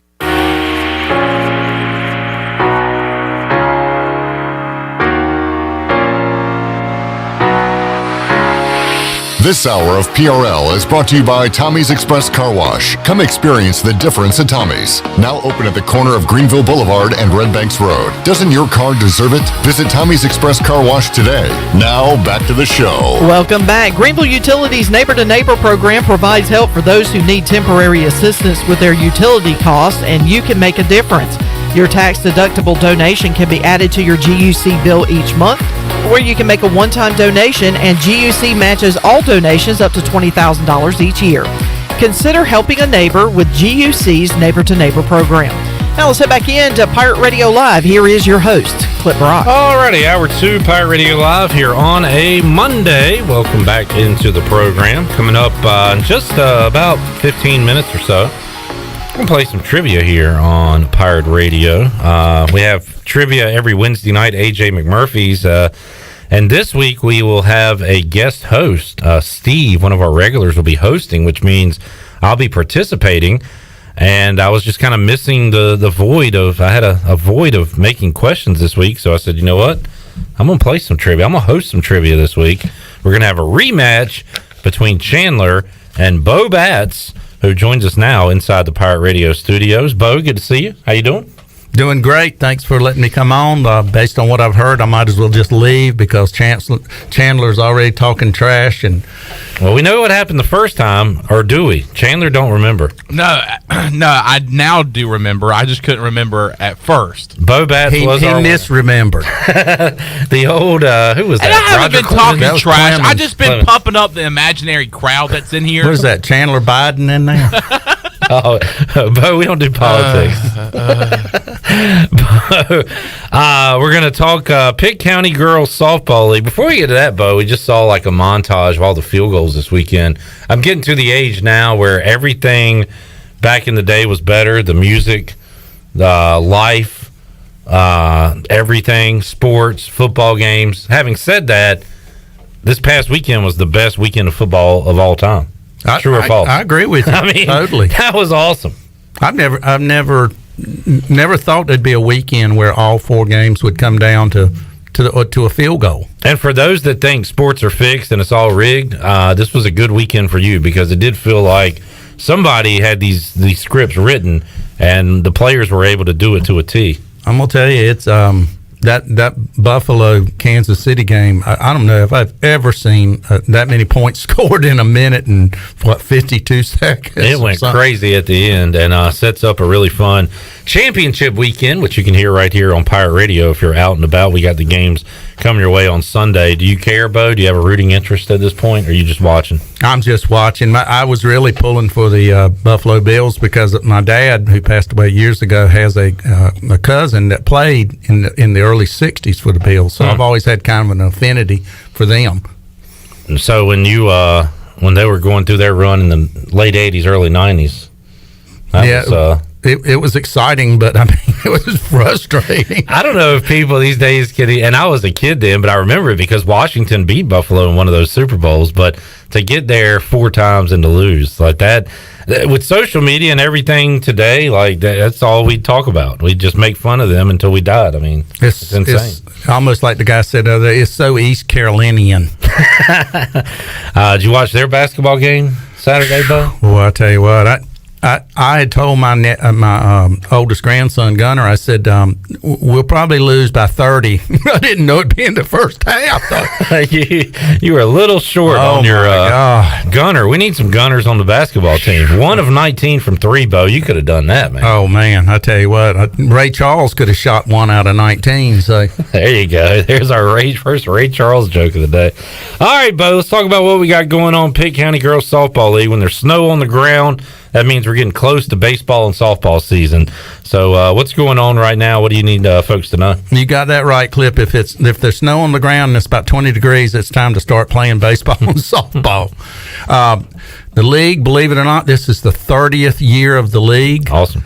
And we have registration underway. As far as I know, and if I say anything wrong, it's because I'm not as involved with the actual logistics in terms of registration like I used to be. But I'm pretty sure it's still $90 to play.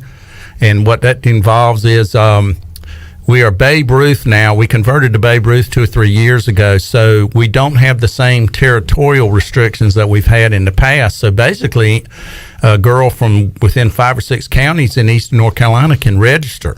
And we encourage you to come over here and do that. Don't want to do anything to hurt Babe Ruth, but I mean, if a young lady wants to play Little League, then you can do it in our league now. We will take registrations right up until the first part of March, and it's really easy to do. You just go to the website, pcgsl.org, and it'll walk you right to the registration spot. And there's a couple of people that can help you. I don't have all the answers anymore. Not that I had all the answers, but I don't even have any of them anymore. But Emery Smith and Beth Ann Trueblood, they are the registration co-chairs, and if anybody can't get up, if you have any issues with the online registration, just give me a call, 714-5485. I'll get you directed to those good people, and they will get you signed up. You do a lot of fundraisers, Bo, for the league, and one of my favorites is these cards that you give away, and I use it quite often, and just about every time I do, the person behind the register will say, well, where did you get that thing from? And I said, Pitt County Girls Softball League fundraiser, and it's a awesome card. Do you have any of these cards? Do you know available? Yeah, unfortunately, yes.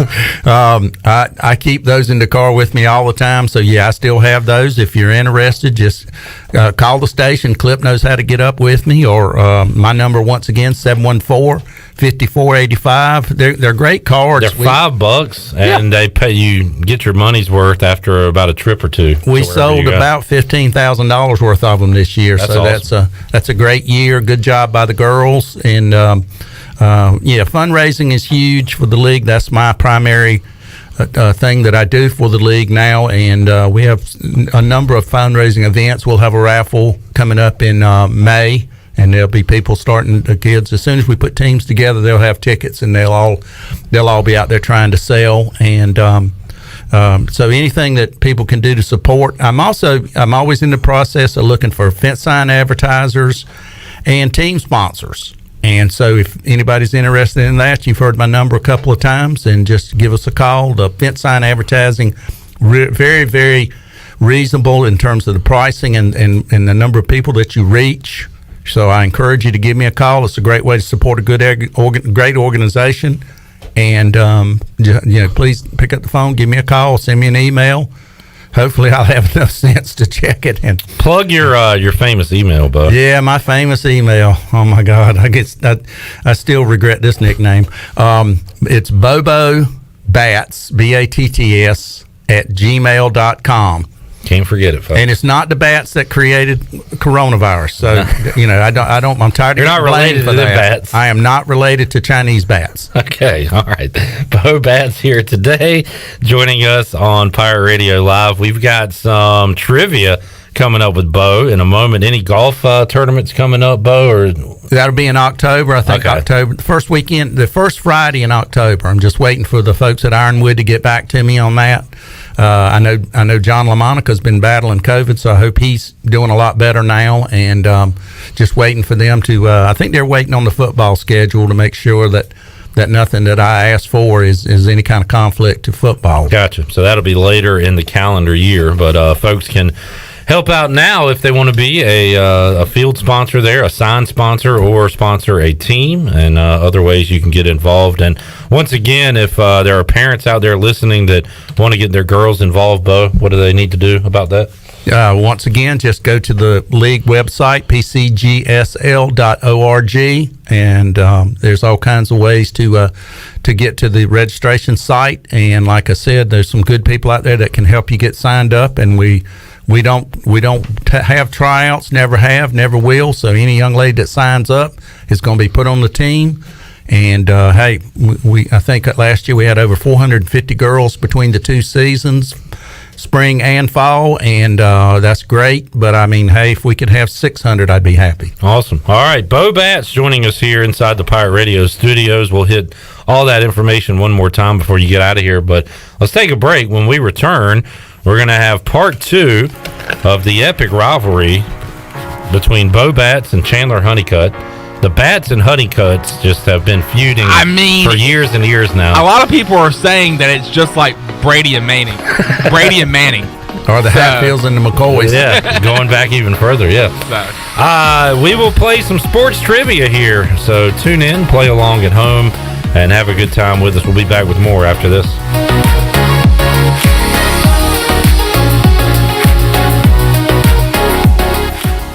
I can't think of anyone who doesn't love a clean car, but how often do you actually go to the car wash? Does it take too long, or maybe it's just not a very nice place? Tommy's Express changes everything. Our wash is bright, inviting, clean, and fast. I love the flat conveyor belt. So easy to pull onto, much smoother ride, and safer for my car. And when you join Tommy Club, you can wash as often as you like for one low monthly price. I save money and time. We're Tommy's Express. At the corner of Greenville Boulevard and Red Banks Road, Greenville. Hey Pirate Nation, Lindsay Gray here with Carolina Caliber. In 1960, my granddaddy started his firearm business right here in Eastern NC. Still family owned and operated, we have the area's largest selection for outdoor shooting sports and accessories and are one of the nation's top firearm dealers. At Carolina Caliber, we have everything you need from hunting, home defense, and personal protection, including a wide variety for ladies and youth. We buy, sell, and trade. It's a time-honored tradition. Visit us at Carolina Caliber on Fire Tower Road in Winterville. Hi, this is Jeff Charles, and welcome inside the booth. The word unfortunate comes to mind. Some thoughts after this. The Pirate Radio Podcast. Former Pirate football star and ECU Hall of Famer Jody Schultz. What do you remember now about draft day and when the Eagles selected you? We decided to get together as a lot of my teammates and met over my buddy Amos Twitty's house. We had some food and a full keg of beer, and we started on that. I guess it was probably about 8:30 or 9 o'clock in the morning, and when the second round came and they called my name on TV there, and it was just an exciting moment. Listen to every Pirate Radio podcast now by visiting our podcast channel and subscribing in Apple iTunes or SoundCloud. Everybody lost when the Military Bowl was canceled last month. Just think about how many people were affected when Boston College said they didn't have enough players to compete. First and foremost, you feel bad for the players, bad for the coaches too. And I really feel bad for the great Pirate fans. Thousands of them had invaded Annapolis and thousands more were on their way, genuinely excited about this Pirate football team for the first time in 7 years. I feel too for the Bowl administration who worked so hard to put on a class event. They took a big hit financially. And so did the Annapolis business community, as did Pirate fans out of hundreds of dollars in travel expenses. Yes, everybody lost. It's time to move on. Again, unfortunate should be stamped on all of those never used bowl tickets. Come on back again next time and we'll visit inside the booth. Be sure to check out David Price Construction for all of your commercial or custom residential renovation and building needs. Run by ECU alumni, David Price Construction specializes in commercial projects, maintenance on facilities, and large-scale residential renovations and additions. Proud to be voted the Remodeler of the Year by the Home Builders Association of Raleigh-Wake County in 2018 and Best Business Commercial Remodel Project winner for 2020. David Price Construction, the proud ECU Home Services partner.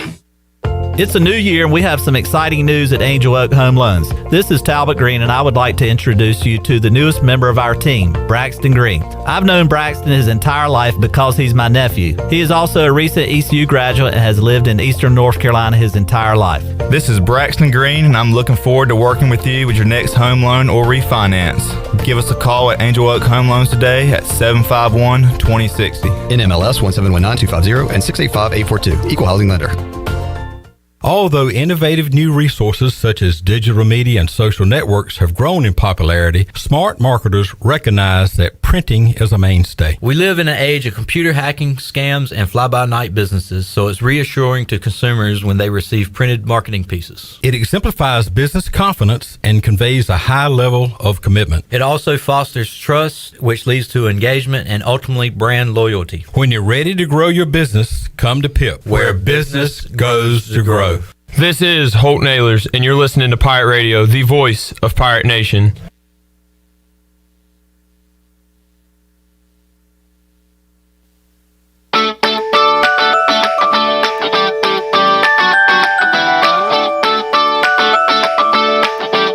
This hour of PRL is brought to you by Tommy's Express Car Wash. Come experience the difference at Tommy's. Now open at the corner of Greenville Boulevard and Red Banks Road. Doesn't your car deserve it? Visit Tommy's Express Car Wash today. Now back to the show. Welcome back. Do you have real estate questions about buying or selling residential or commercial properties? Are you curious about this current real estate market, or do you need a property manager for your rental houses? ECU alum Scott Harris with RE/MAX and SD Harris Properties can help answer every question you have and show you a stress-free real estate experience that will be memorable and enjoyable. If you have real estate questions, Scott has answers. Give him a call today at 347-1857. Now let's head back into PRL. Here's Clip. All right, Chandler, I got to ask you, I think since we had our last show, the Panthers made a hire at offensive coordinator.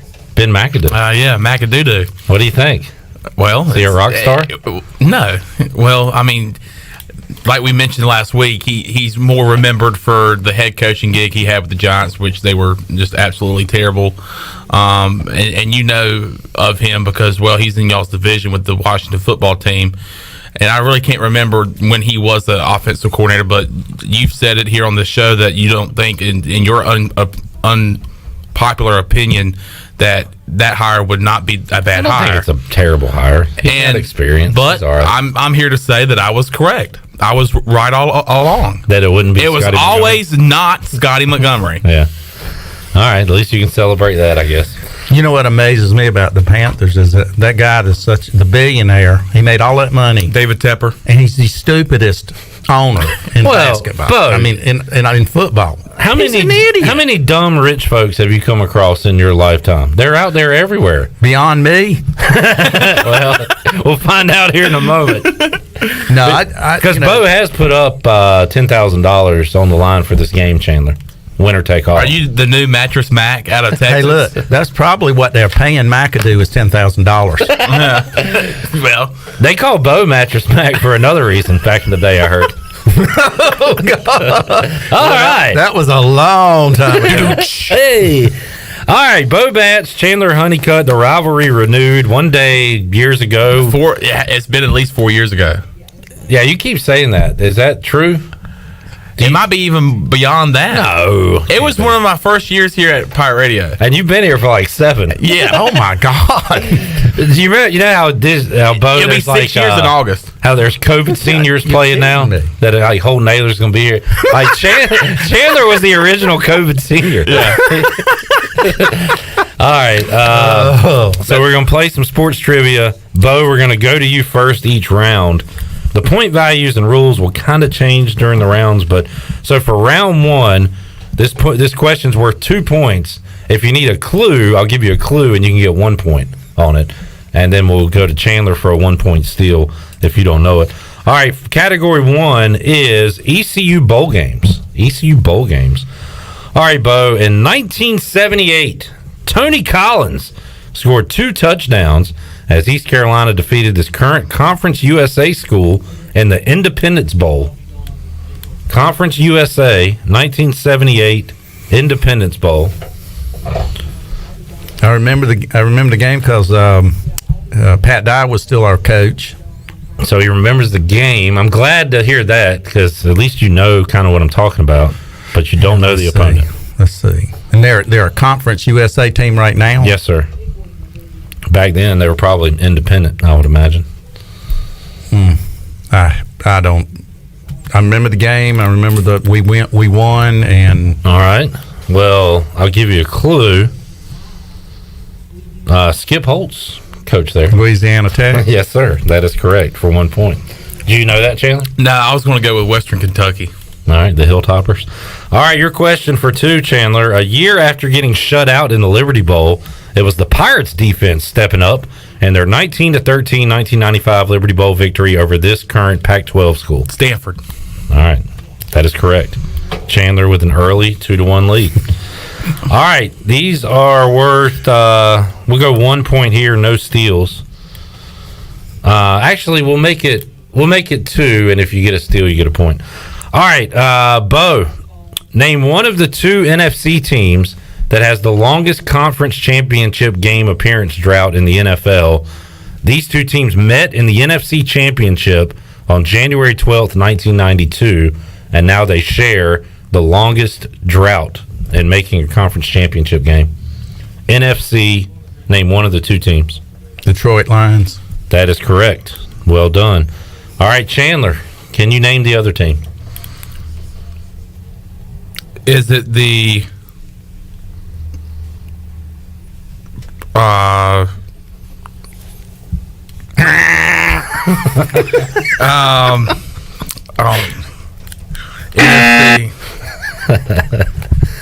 Bengals? No, they're at AFC. I mean, that's my. Yeah. You gave me an answer. Yeah. Bo, can you name the other one for a point? God, who else has been terrible that long? Who did the Lions play in the NFC Championship on January 12th, 1992? Redskins. That is correct. Wow. Wow. Thank you, Chandler, for thinking we're too good for it to be us. I mean, I thought y'all were better than. Has it been that long? 1992? Yes. Wow. Bo takes a commanding 4-2 lead. Just like that, it has gone off the rails. Wow. I was thinking of so many AFC teams, and that wasn't Bengals. No, sir. All right, Bo. This is the first time, so we'll do no steals on this one. 2 points if we can get it right. No steals on this one. This is the first time in 12 years that a conference title game will not feature Tom Brady or Aaron Rodgers. Name one of the 4 quarterbacks that started in the conference championship 12 years ago. So this would be the 2010 playoffs following the 2009 season. Name one of the 4 quarterbacks. Bo, you go first for 2 points. And you're saying this is 12 years ago? 12 years ago, name one of the 4 starting quarterbacks in the AFC and NFC championship games.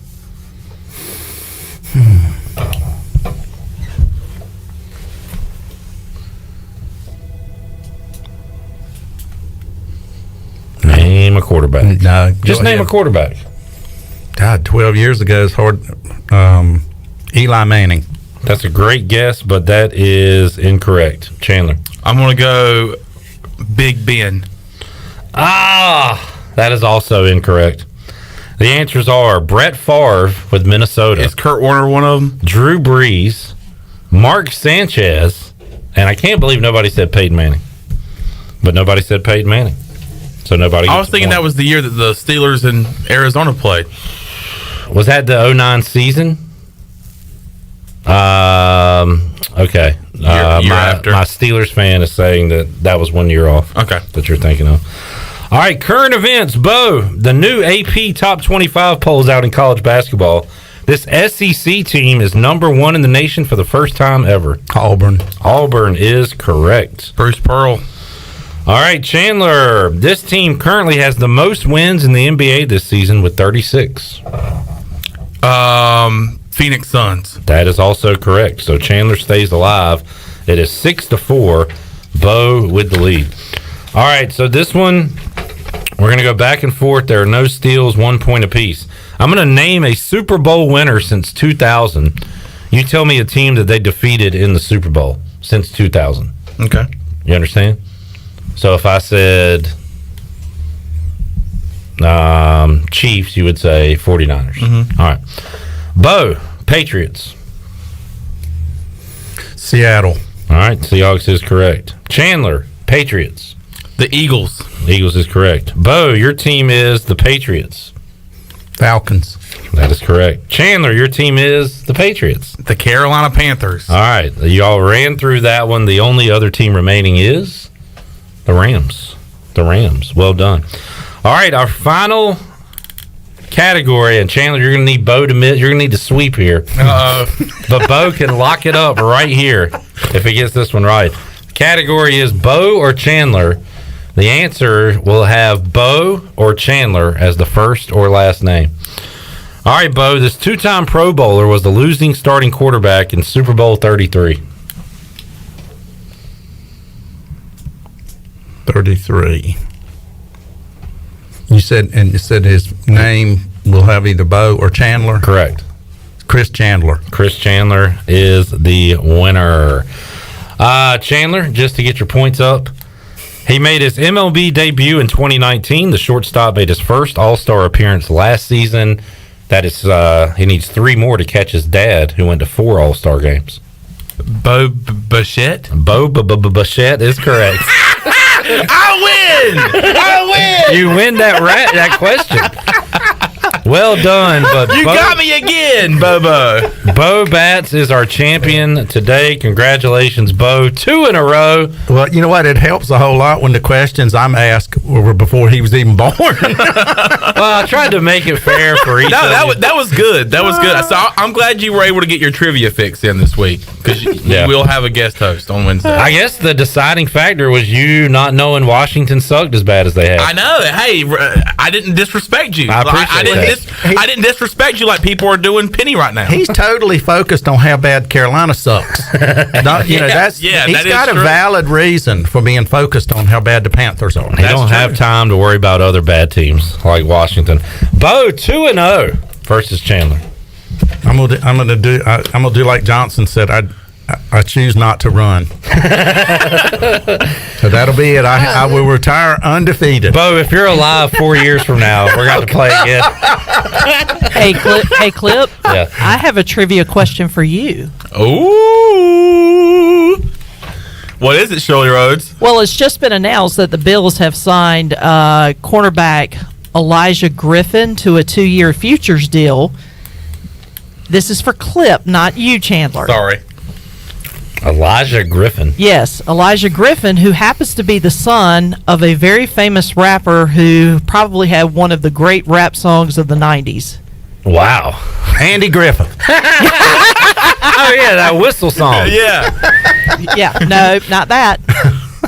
I have no clue here, so I'm going to guess Coolio. Well, let's just say that Rhythm is Life. Janet Jackson? Mm-mm. That doesn't help me a lot. Where Rhythm is Life? How does that go? Regulators. Oh, where Rhythm is Life and Life is Rhythm. So he's the son of, Warren G. Yep. Griffin. Yep. I never knew Griffin was that name. Yep. Warren G. His So son just his signed. name is Elijah G. Yeah. Elijah Griffin, right. and the Bills signed him to a 2-year contract as a futures deal.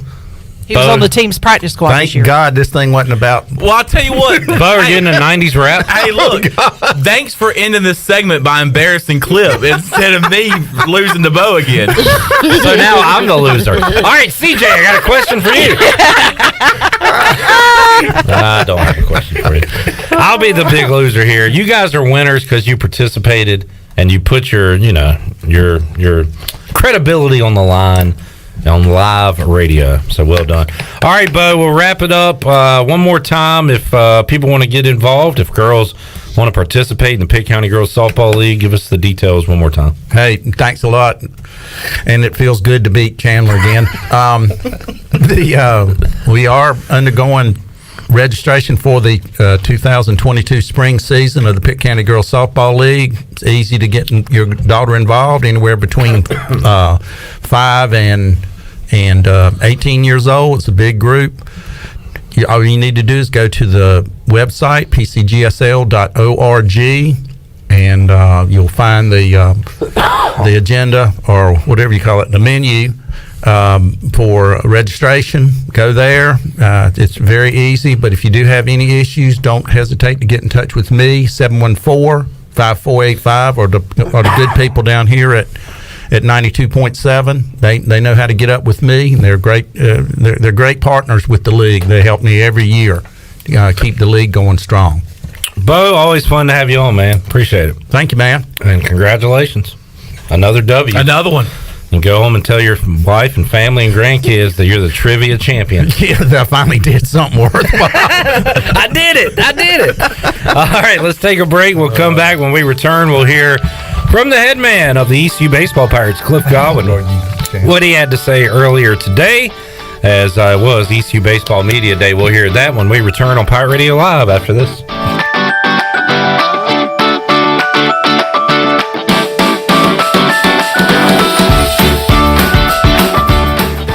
The Buccaneer Music Hall is your beacon of music in the land of pirates in ENC. Open 7 days a week. Plus, the Buck has live music every night, along with football. The Buck has a brand new 15-foot 4K screen, the only one in Greenville, and over 18 big screens with all your college and pro action. Sunday Fun Day will also be stocked with the biggest Bloody Mary and Mimosa bar, along with the NFL Sunday Ticket and food trucks out back. Check out the Buccaneer Music Hall. Open every day, noon until 2 a.m., with live music every night, and now football and food trucks during the day. Hey Pirate Nation, this is Tom Brown from Brown & Wood Cadillac. We've been serving the Pirate Nation in Eastern North Carolina for 83 years. We have 4 brands, 3 generations, 2 showrooms, and 1 goal to make sure you leave a happy customer. This month at Brown & Wood, get an all-new 2022 Cadillac CT5 and save up to $1,500 off. As always, Brown & Wood is the home of the lifetime powertrain warranty. We're located on Greenville Boulevard next to the Convention Center, or shop us online at brownandwoodauto.com. Do you suffer from allergies, asthma, or any other sinus problems? Perhaps professional cleaning of your air ducts could help. Family owned and operated in Winterville for over 22 years, Carolina Quality Air was the first certified duct cleaning company in Eastern North Carolina. From residential to commercial, they can handle any size job, big or small, including our studios here at Pirate Radio. Carolina Quality Air uses a sanitizer that kills mold in your ductwork and over 100 viruses, including the coronavirus. Visit them online at carolinaqualityair.com. My whole business just went up in flames, but my agent was there before the fire was out. We started a plan. I've got 25 employees who could be out of a job if we didn't get this place running again. My independent agent and auto owner's insurance, they made sure we didn't skip a beat. I mean, we didn't miss a single payroll. That's incredible. For whatever lies ahead, we're always there. This is Brian Smith with Town Insurance in Greenville. Call me today at 756-8300. Go Pirates! Great food, great atmosphere, and great service is Ottavola Market Cafe. Ottavola is simply a restaurant that focuses on that, being a great restaurant. There's something for everyone at Ottavola. The menu offers a variety of great choices like pastas, pizzas, sandwiches, soups, salads, and seasonal rotating selections. Lunch or dinner, Ottavola is always the right call. Call ahead and get Ottavola to go, or stop by the bar for a drink with friends. It's simple. Come and eat at Ottavola Market Cafe, Red Banks Road next to Food Lion, and OttavolaMarket.com. Ottavola, Pirates supporting Pirates. Hey, this is Troy D., proud ECU grad from the class of 94. And if you know me, you know I love the 90s here at ECU. It was some of our glory days, including bowl games, the Peach Bowl, and even a March Madness appearance. Relive those days with my friends from Tailgate Classics. Tailgate Classics is a cool retro store with all types of merchandise, including the 90s ECU vintage tees and hats. Check out Tailgate Classics in person, 304 Evans Street, or online at shoptailgateclassics.com. Tailgate Classics, bringing back the throwbacks. I'm Sam Jones, and for more than 3 generations, my folks have kept the fires burning for Eastern North Carolina Whole Hog Barbecue. At Sam Jones, you'll find our smokehouse pumping out wood-fired meats, cooked fresh every single day. There are no freezers at our place. Everything, and we mean everything, is made fresh daily, including our sides, sweets, and sauces. Stop in and see us, and I bet you'll be able to taste our passion in just one bite. At Sam Jones Barbecue, you'll find plenty of smoke, but no mirrors.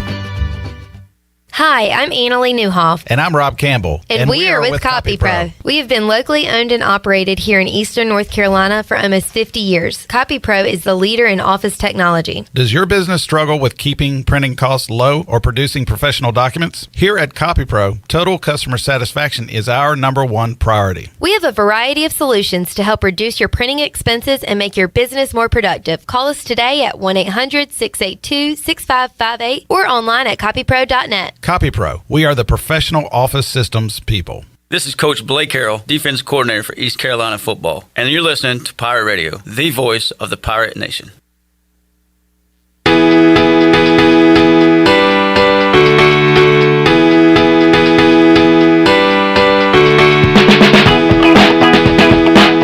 This hour of PRL is brought to you by Tommy's Express Car Wash. Come experience the difference at Tommy's. Now open at the corner of Greenville Boulevard and Red Banks Road. Doesn't your car deserve it? Visit Tommy's Express Car Wash today. Now back to the show. Welcome back. Be sure to check out David Price Construction for all of your commercial or custom residential renovation and building needs. Run by ECU alumni, David Price Construction specializes in commercial projects, maintenance on facilities, and large-scale residential renovations and additions. David Price Construction, the proud ECU home services partner. Call them today at 919-292-5532 or visit them online at davidpriceconstruction.com. Now let's head back into PRL. Here's Clip Rock. Alrighty, back with you here on Pirate Radio Live. Chandler post-game interview. What do you think? Well, you got to go out there and do your best, and that's exactly what I thought I did. Just got to go back and look at the tape, and I mean, it's a grind. I mean, I guess we're going to do this every 4 or 5 years because, I mean, this is only our second matchup in 5 years. But you got to go back and learn from your mistakes and just got to keep grinding, keep pushing through. I think one day Bo's going to get old enough and all his faculties will be gone and you'll be able to beat him that day. Yeah, that's going to be perfect. Yeah. Yeah. So got to get him at the right time. 20, 30, 40 years from now. How old are you now, Bo? 92, I think. Perfect. Hey, you want to come on Pirate Radio and play Chandler? Oh, Bo wins again. Yeah, he's a master. And again, it came down to, and you had a bad answer, just because you said an AFC team, but yeah, Washington just didn't click, didn't enter your brain. All right, you should be proud of me. We're such a proud franchise that you cannot imagine Washington. But I think I mentioned drought. it. I mentioned it off the air, but we went through a span. God, this has been in the last year. Well, it was before Washington played Tampa in the playoffs. We were watching some old games. And you were just taking me back through memory lane. I was here watching this game. Watch this. You knew every play before it happened. And I was thinking, through some of those years that maybe y'all would have made it to a conference championship. No. Washington has one playoff win since 2000. They won in 99. Since they were in that NFC championship game, in 1992, I want to say have 2 playoff wins. Wow. 99 and 05. Right. Yikes. Yeah, I mean, we suck. And you know what? What? I don't even see the Redskins as a franchise anymore. You know what I'm saying? You know what I'm talking about? It didn't cross my mind. It didn't cross through the files. Are they like the Houston Oilers or the Montreal Expos? Yes, now? Exactly. Yes. Might as well. I remember when I was like, wait, the Houston Oilers used to be a team? Well, coming up in a couple of weeks, on the 2nd of February, they're going to announce the new name. Well, I'm going to tell my kids one day, hey, there used to be a team called the Washington Redskins. And they're going to say, they allowed that? Everybody's going to make fun of the name and have their fun, so I'll just sit back and take it, I guess. Mike P says, Warren G's son seems to be doing real swell. Mike P always East Side which that was actually Nate Dogg. That was Nate Dogg, I yes. get his point. Yeah. Yep. Warren G's son signed to a contract. I saw Kurt Benkert signed a futures contract with the Packers, so I guess he's going to remain with the organization. Mm-hmm. He sure will. He got in a game this year and took a knee or two. Because Aaron Rodgers allowed him to get some dirt, some grass on the pants. If Benkert played the other night, would the Packers have won that game? No question. All right, just asking. Do you think Aaron Rodgers is coming back next year? We do that. We got to talk to Mully this week. Mully's he's got a lot to say about the way the Packers. Oh, I know. I saw him at Tiebreakers yesterday. Oh, did you? You told him? Yeah, son. Hey, son, that's the stupidest performance I've ever seen in a football game, son. Such a diva. I don't know. You can't tell with him because he seems miserable. But we went through this all off season last season. Mm-hmm. I actually went to a Packers forum on Saturday night to see what they were saying, and for them, they think it's time. And Aaron Rodgers used the word rebuild. He said he didn't want to be a part of the rebuild, and I was thinking, well, you're the quarterback. Like, if you're here, you're still going to be pretty good. But apparently, the finances are not in order for Green Bay to keep their good players this year. Like Devontae Adams is a free agent. They are in a cap nightmare, apparently, and they were saying if Rodgers does stay and have it the way he wants it, which is have good parts around him, he's going to have to take a pretty sizable pay cut, and they don't see him doing that because he hasn't done it before, and he doesn't seem like a pay cut kind of guy. So, I don't know. Now, will he retire and go host Jeopardy, or will he go to another team? I don't know. I don't know what makes him happy. He's a tough guy to figure out. Yeah, I know. Okay. And I feel like he's just kind of playing with us. If I had to bet, I would say he's playing next year, I guess. In the National Football League. Or in Green Bay. Just in the NFL. Yeah, I don't think he's coming back to Green Bay. I just don't see it. I heard something yesterday. Oh, by the way, the odds for Rodgers. Remember our friend Josh Barton? Uh-huh. The dude that I get odds from. Aaron Rodgers' next team. First of all, will Aaron Rodgers be on a Packers roster in week 1? Yes is plus 160. No is minus 225. Wow. Meaning no is the heavy favorite there. Will Aaron Rodgers retire before week 1? Yes, plus 700. No, minus 2,000, which seems to think he will be playing in the NFL for a different team. The favorite, according to this, what is this, sportsbetting.ag, Stephen Igo's Broncos plus 250. CJ Schaefer's Steelers plus 350. Shirley Rhodes' Dolphins plus 450. I've not heard that one. Eagles, Browns, Raiders, Jets, Panthers are on the list at plus 1,400. Washington's not even on this list. So, you got your guy. Tom Brady. Who? Heineke. No. Speaking of getting their guy, Panthers have agreed to terms with Ben Mcadoo. Chandler. Okay, Shirley. Chandler. We just talked about that, Chandler. Oh, sorry. Yeah. And it's fine. It's fine that we did, but like I just don't want to hear that. In case you missed it. That's right. Hey, you can always go my route. If you're just now tuning in. People are always if you're just tuning in 29 minutes ago, they agreed to terms with Ben Mcadoo. Somebody just got in their car and turned the dial to 92.7 if they're here in Greenville, or if they're in Washington, they turn it to 104.1. And they just heard that news and they went, wow! They've been hibernating the last 3 days. Speaking of which, Jaguars have scheduled an in-person interview with Byron Leftwich. Shirley's addicted to news now. Just dropping it. Yeah, hey, calm down over there. She's in a tizzy. I love the Jaguars-Leftwich marriage. Yep. This will be his second interview with the Jags.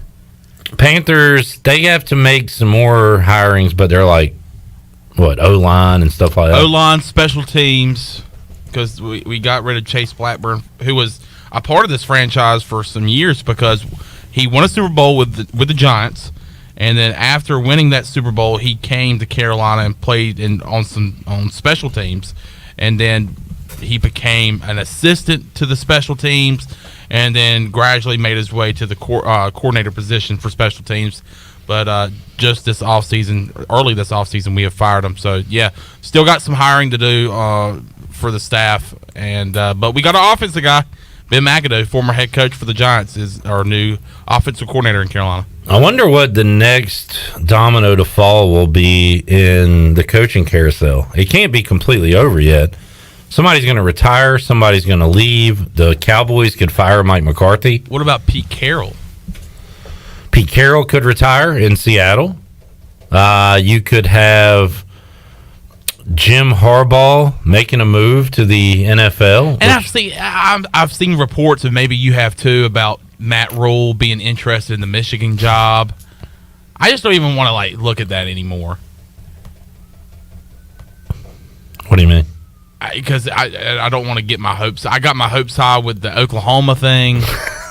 Like, hey, go to Oklahoma, take that job, get back into the Big 12, which is, in this case, he can go to the Big 10. Matt Rule's a fixer. I mean, I still think he's going to end up back in college pretty soon. Oh yeah, no doubt. So, and I hope he does, because that's where he will succeed. Yeah.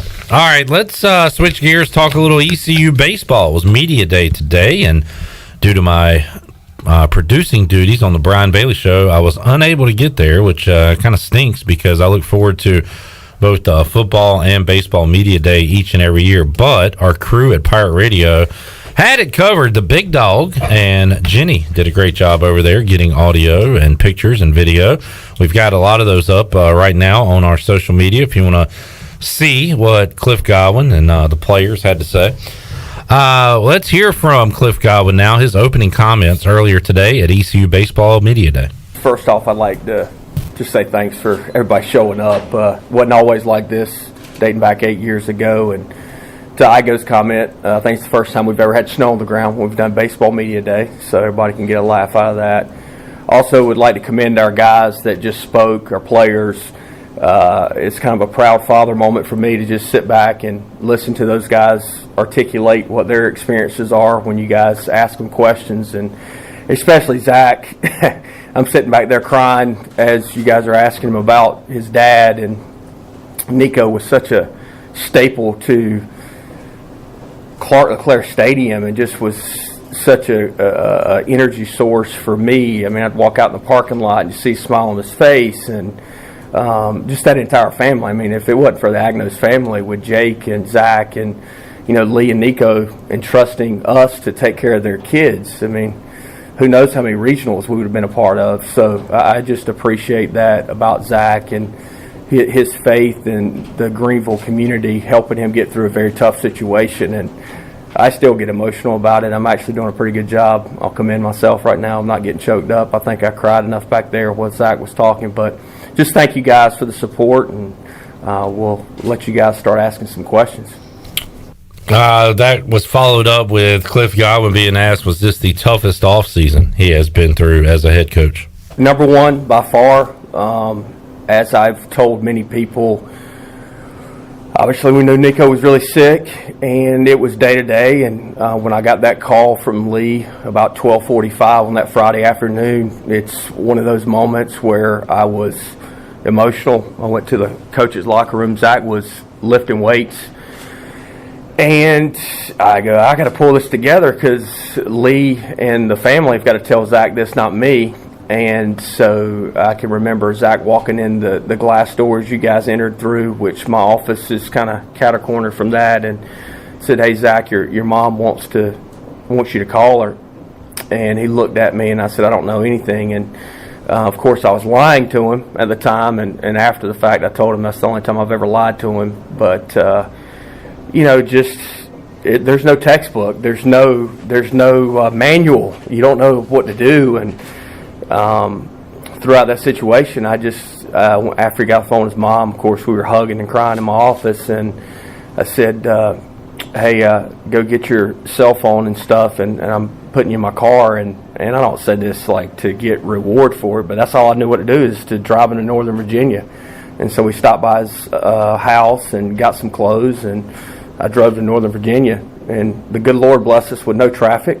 We got there in about 4 hours and 20 minutes, which probably was the quickest time that you could ever get there. Where he lives, there's normally a lot of traffic, and of course I saw Jake and Lee and John and Katie, and it was a very family-oriented deal at that time. And God gave me strength. I wasn't very emotional, and I just was there for about 2.5 hours, and I didn't say a whole lot. And I tell people all the time, sometimes you just need to be there for people. You don't need to talk. You don't need to say anything. And I got back in my car, and I drove back to Greenville, and I got back about 1:32 a.m., and we took the team up there on that Monday for the celebration of life. And of course, we were crammed on a bus because now it's harder to get multiple buses because of COVID, and people aren't working as much. And so one of our freshmen got COVID, and then a day later I got COVID, and then Colby Bortles got COVID. And COVID, it was hard on me, the after parts of it, and plus the Nico situation, but our guys did a really good job of maneuvering through it. And Cliff Godwin talked more about his team being able to, get back on the field and focus during times of adversity, and they've been through quite a bit of that, and Godwin spoke to that. 3. I go back to last year, when you're coming off a year where we couldn't play, no fans, and to be honest with you, I took it for granted in the moment. It's just, it's taking it day by day, and you're just going out there and taking care of business. And opening day, I think we had to back up the game because of rain, and it was really, really cold.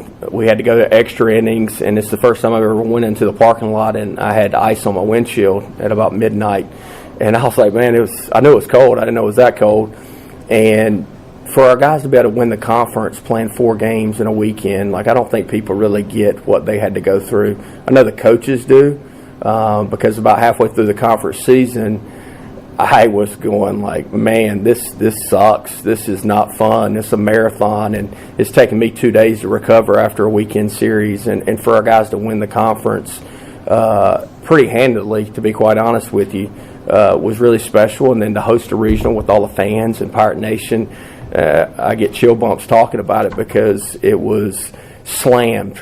They can say there was only 5,000 or 5,500 people here. There was way more than that here. They were hanging over, the outfield fence, and we would not probably have won the Charlotte game for sure if we didn't have Pirate Nation behind us. Shirley cut 7 because he talked about the 4-game weekends there, and he was asked, is it difficult now going back to your 2 midweek games schedule where you're going to have to get ready for a team on Tuesday and Wednesday as opposed to just playing one last year? And here was his response. Hell no. I'll take that Tuesday midweek all the time because that doubleheader day, and I do take it pretty much personally, one game at a time, and I look at the opposing pitchers. But if we were playing at home, I'd be up here at like 4:30 in the morning watching video, and then you're getting home at 11 o'clock at night, and then you're having to play on Saturday. I don't wish that on anybody. So I'll take that Tuesday. I'll take Tuesday, Wednesday, Friday, Saturday, Sunday over the 4 games in 3 days. Godwin, not a fan of the 4-game weekends, and luckily that is a thing of the past, a more traditional setup this year with your midweek baseball. Sometimes 2 games, most of the time 1 game, and then you'll have your 3 games on the weekends. All right, let's take a break. We'll come back. We'll hear more from Cliff Godwin from earlier today at ECU Baseball Media Day. Also, Troy D joins us for the final hour of Pirate Radio Live. We will be with you and open up the booty bag when we return for hour number 3 after this.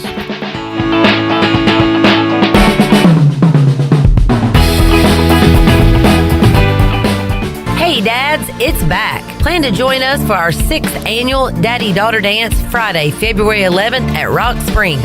This event will be a fun night of games, music, photo keepsakes, raffle tickets, and of course, dancing. Best of all, 100% of the proceeds will go to Daughters for Dads, which supports local families affected by cancer. Sponsorship opportunities are also available. Purchase your tickets today by going to eventbrite.com and search for Daughters for Dads. We will see you Friday, February 11th at Rock Springs. In a world of fake profiles, fake tans, and fake flavors, naturally flavored Michelob Ultra Organic Seltzer strives for realness. It's USDA certified organic, with no sugar or carbs, and only 80 calories. So the only thing touching your taste buds is organic, refreshing, and delicious. Michelob Ultra Organic Seltzer. As real as it tastes. Enjoy responsibly. Not a low-calorie food. Anheuser-Busch Michelob Ultra Organic Seltzer. IRC Beer. St. Louis, Missouri 63118. Uptown Greenville's newest dining experience is open and ready to serve you. The Sidebar, a Tex-Mex fusion restaurant, offers dinner and weekend brunch. Located at 707 Dickinson Avenue, right beside the DAP House, the Sidebar has indoor dining and patio seating for everyone to enjoy. For the latest information on reservations, menu items, and more, follow the Sidebar on Facebook or on Instagram at sidebar.greenville.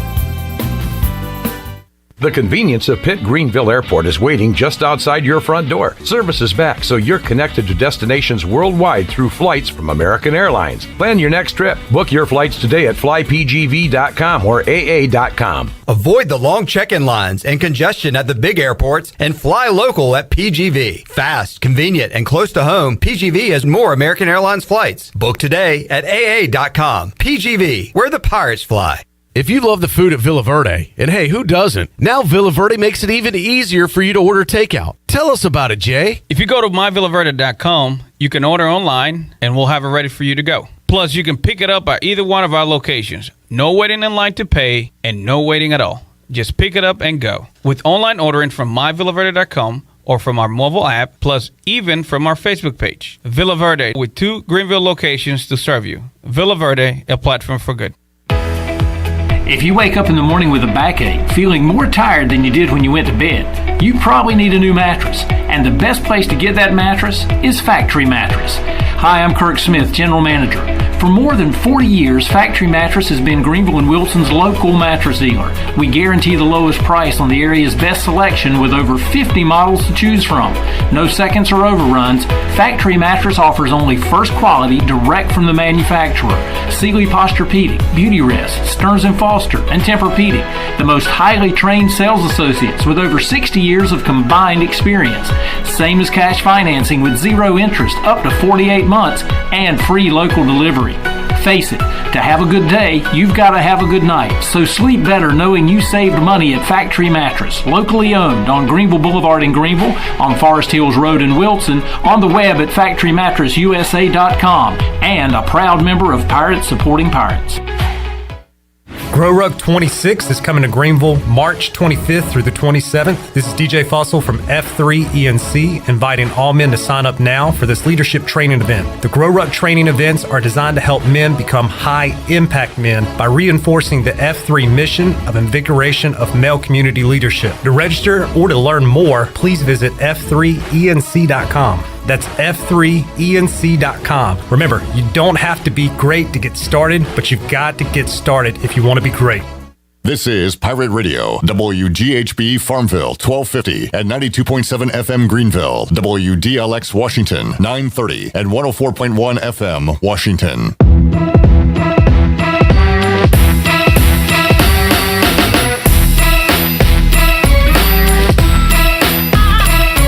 You're listening to Hour 3 of Pirate Radio Live. This hour of PRL is brought to you by Bud Light, reminding pirate fans to stay in the game and drink responsibly.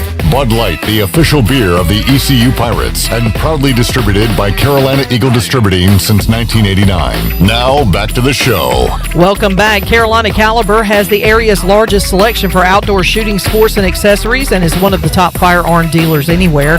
They have everything you need for hunting, home defense, and personal protection, including a wide variety for ladies and youth. They will buy, sell, and trade. Carolina Caliber, locally owned and operated since 1960 on Fire Tower Road in Winterville. Now let's head back into PRL. Here's Clip. Alrighty, Hour 3, Pirate Radio Live here on a Monday. Great to have you here. Clip Rock, Shirley Rose, Chandler Honeycutt, CJ Schaefer, and Troy D. Oh, you just got back from directing traffic. That is a bright jacket, Troy D. Man, I was so excited to break out the snow gear. You might remember a place called Gordon's Golf and Ski. I do. That was a long-time locally owned and operated business in Greenville. It was probably a year or two ago, maybe a couple years now. Unfortunately, they went out of business. And they had like this, I always loved that store. And they had just a huge sale going on to unload all the merchandise. I didn't even need anything, Clip. I went and perused back then, and I was like, well, that's a cool ski jacket. Those are some ski pants. I haven't skied in a while, but you never know when you might need ski pants. You never know. These are some nice long johns and, whatever they call them nowadays, So I started buying, I got all types of gear, but it was 60, 70, 75% off. It was a great deal.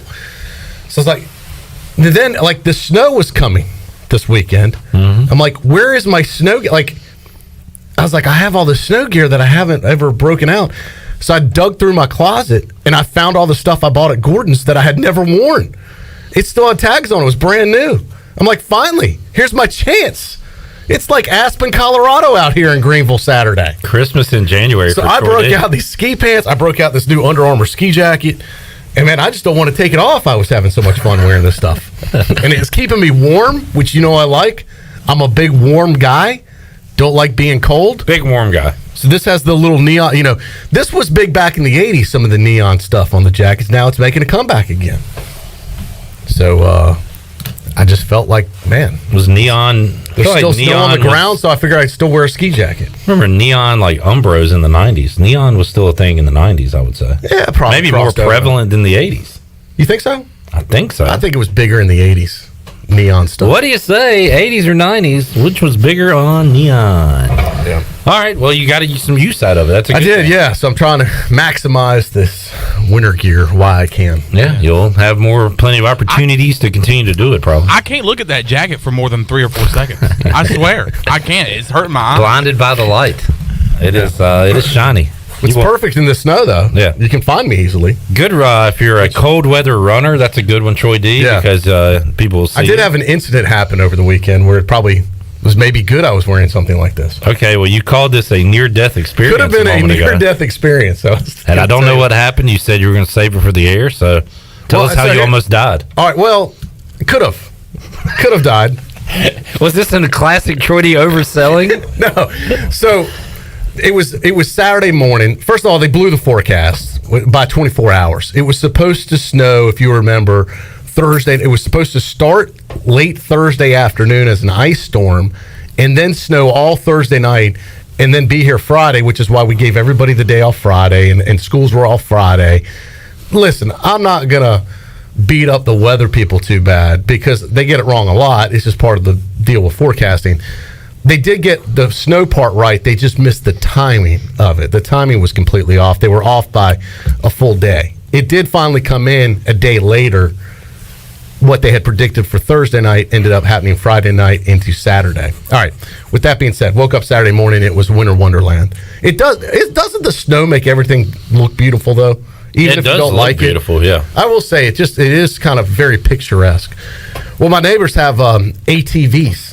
Mm-hmm. And I was like, they're fun to drive, but they're a lot of fun to drive in the snow.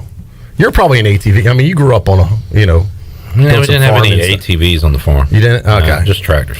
So anyway, I was like, man, last time it snowed, I drove some other friends' ATVs in the snow. And it was a lot of fun because there's no cars on the road in the neighborhood. You can take it in the cul-de-sacs and do donuts. It's a lot of fun. So anyway, I was taking the ATV around, having a great time. And it was the last run. I was getting ready to come back. I was like, let me hit one last cul-de-sac. And I wasn't even like being crazy. I was just like turning, like I wasn't even doing a figure eight or anything. I just started turning it. And all of a sudden I felt the ATV go on two wheels. Mm. I was like, oh boy. And I was like, it almost happened in slow motion. And then it started leaning more and more. I let off the gas. And it was just like coasting, but it was on two wheels. But then it started going more and more to the right, and I had my hands on the 10 and 2. Yeah, I did. I had a firm 10 and 2, white knuckle. And I was at the point where, all right, this is the point where this thing's getting ready to flip, and this is the point where people freak out, and this is how you die. You try and jump off of it. It lands on you. You break your leg. You break your neck. Whatever. You become a paraplegic or something bad happens, or remain calm, just ride it out, and see what happens. So, I know what you would think I would do. You'd probably think I'd freak out, right? I would think you would freak out in that scenario, yes. Yes. That's what I would have thought if I had to put money on it beforehand. In the scenario, completely calm. How? I held on to the handlebars. My feet were, and I just, as it was going over, I said, you know what? It's too late to jump off. I'm just going to ride this thing out. And as it went over, I went over with it and held on and landed on the side. So the thing's on its to the right. And so it did tip. It did tip over. Wow, okay. And it had my leg pinned on it, under it. So I couldn't get off of it. Luckily, thank goodness, I was in this gear. This jacket might have saved me. And the snow was still fluffy. It was still like 4 inches of snow there. It wasn't ice. Gordon's a godsend. So I'm on the side. I realized, all right, I lived. I didn't hit my head. I didn't do anything, but I'm pinned. My leg's pinned. So luckily, the person that was on it with me, there was a person on the back. I didn't mention that. I know. That's an important part. Passenger was able to lift it up, release my leg. Then a neighbor came up, and then we couldn't. The thing was so heavy, like almost kind of top heavy. We couldn't get it propped back up. So a third person came out and helped us get it lifted back up, and we got it done. But it was one of those things where I think if I panicked, I could be invited right now. And you were calm? I was calm. Was that shock? I kind of was. I was kind of surprised how calm I was. Yes. Like I'm saying, where you could have been in shock. Oh, I don't think you had time to panic. No, I didn't have time. I think it just all happened so fast, even though it felt slow motion. Right. And then I was like, well, okay, my leg's not broke, my arm's not broke. But I woke up the next morning, I was like, God, why does my shoulder feel like it's dislocated? And now my elbow, I did have some road rash on my elbow, even through the jacket. Some snow rash. So I survived my first ATV accident, Clip. Wow. How was first time, man? How's it feel? Well, I've wrecked on a dirt bike before when I was like 16, driving one of those, one of those Yamaha, what I don't know what they call them. When are you going to start selling tickets, Evil and Evil? I hit a tree back when I was 16. Haven't ridden a dirt bike since. This was the first time flipping an ATV. How was Alan Thomas? Was he was the one riding? No, he was not. I don't know. No, he would have filmed it and would have been all over the internet. That's a good point. Yeah. I just imagine little Alan on the back holding on. Now, don't lie. Was it your arm pinned under? No, my leg. My right leg was pinned under. But thank goodness, you pin under the wrong thing. The engine could get hot. It could burn you. I mean, there's all types of bad things that could happen. You are a master at selfies. So part of the problem was the ATV. Most ATVs have a lower center of gravity. This one's kind of jacked up. So this one is actually like boosted. It lifted. So it's and it has narrow tires, not the wider tires. So the center of gravity is already higher, and I don't think I took that into account. But like you're the master at selfies, and it's well documented. The ultimate selfie would have been of you selfieing as your leg was pinned under an ATV. I don't know if I want. Was there not a GoPro or any video of this available? No, there's no video or pictures of this. That stinks. That just would have been badass. There might have been a couple witnesses in the neighborhood, but other than that, but for a while I was just on my side laying on. I'm like, I can't. I'm stuck. I had an ATV on the side on my leg. Oh my God. And I'm laying on the ground in the center of a cul-de-sac. Wow. Yeah, so that's how my day started. That was like 9 a.m. Saturday. Did you go inside the rest of the day? No. I felt so great to be alive. I played snow football with the boys. You got back on the ATV and put it in high gear. He cheated death. No, so the boys had a snow football game planned. They had like... Do you think you might be immortal? We had so many boys over at the house. Someone asked me if I was running a... what did they call them? A group home for troubled youth? Like a halfway house? Yeah. I mean, we had half the neighborhood over at the house. It was a blast, though. They had a great time. Football. I mean, they played from 9:30 to like 5 straight through. No, but it was... I feel very lucky, Clip, because I think there could have been so many other scenarios that could have ruined this weekend. Yeah. I mean, you could have lost your leg, Troy did. I know, for real. The ATV's fine, by the way. John Moody was asking. No damage to the ATV. That's Thank good. goodness. So, yeah. Yeah, if there was damage, would you have tried to sue the ATV owner or, No, the owner, it was not their fault. I know it wasn't their fault. Yeah, and that's not who I am. That's not... Okay, good. That's not what I'm about. Good to know. It's not their fault that I don't... And once again, I don't even think I was being reckless. I was literally just kind of turning it, and it just kind of went sideways on me a little bit. So it was just really, truly just an accident. It wasn't I don't want to blame the ATV. I'm obviously not going to blame the owner. I was the one driving. But sometimes things happen, Clip. All right. But nobody was hurt, and the ATV runs good as ever. Good to hear. Troy D's near-death That was my experience. start of the snow weekend. So then I was a little careful about maybe I shouldn't go sledding. What happens because people have sledding accidents. I think most of the accidents are just from like walking on ice. That happens too. You know what I'm saying? I had to walking to your car. I had to be so careful going down my steps this weekend. Steps are oh my God, it was slippery. I mean, that'd be a terrible way to go. You slip, you hit your head on the back of the step, you break your skull, and you die. I mean, that would be awful. Well, yeah, that's terrible. I mean, and an ATV accident can be one. Yeah. And there's been death. Well, I've told a few people about this that have ATVs, and they're like, oh, that happens all the time. These things flip all the time. And even the four-wheel, they're easy to flip. Like, I used to think that the three-wheel, like back in my day, they had the three-wheeler ATV. You had the one up front and the two in the back. Now they make the four-wheelers everywhere. The three-wheelers were real easy to flip around back then. They went to four wheels, but my ATV guys tell me that can happen all the time. That you got to be careful on those things. Pirate Radio Outdoors Near Death Edition. See if Bryce Williams can top that one, my friend. Oh. Yeah. Well, I mean, he did get lost on a ski slope. Bear crap. Yeah. We had a great video of Bryce. I did. What was this two sayings? Wait, I tweeted his sayings. sayings. It's thicker than mule snot. I know that was one. Thicker. I've never heard that before. That was a new one. Thicker than mule snot, and then the mule crap. It was the other one. It was mule crap and mule snow. Let me find it. That was bear crap. Yep, it was bear crap and mule snot. Yeah. Two things Bryce Williams is a true expert on. Well, hear from Bryce on Wednesday. Also, one of his former teammates will join us Wednesday at 5 o'clock. Chip Thompson, who is also an avid hunter, so he can go Pirate Radio Outdoors, but he's also a 49ers fan. So we'll talk to the former ECU safety in the 5 o'clock hour on Wednesday and do a little double up edition of Pirate Radio Outdoors. So that'll be fun. Every time I think of Chip Thompson, I think about his scoop and score against App State. Oh yeah, I like Chip. He was a funny guy that never would talk to us in the media, but he was funny on social media. It always frustrated me.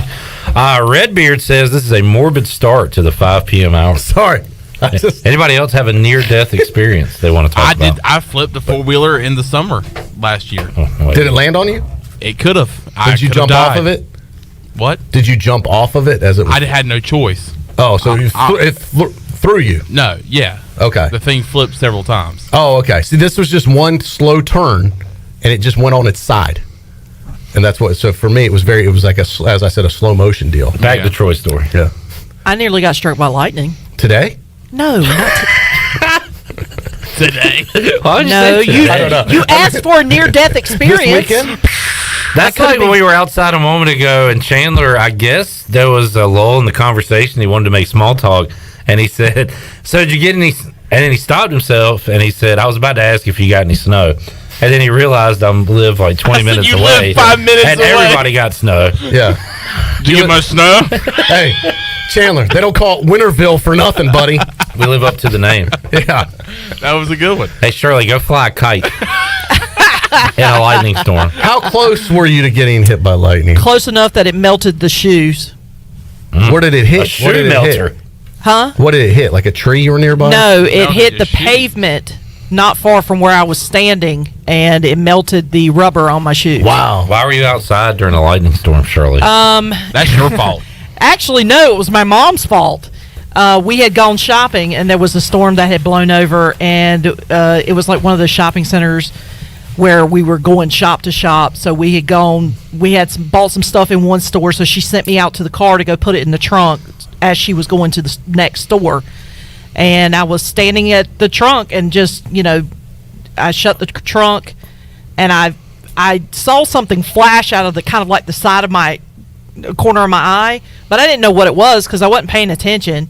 And it was like a quick flash, and I didn't see anything, and I didn't hear anything either at first.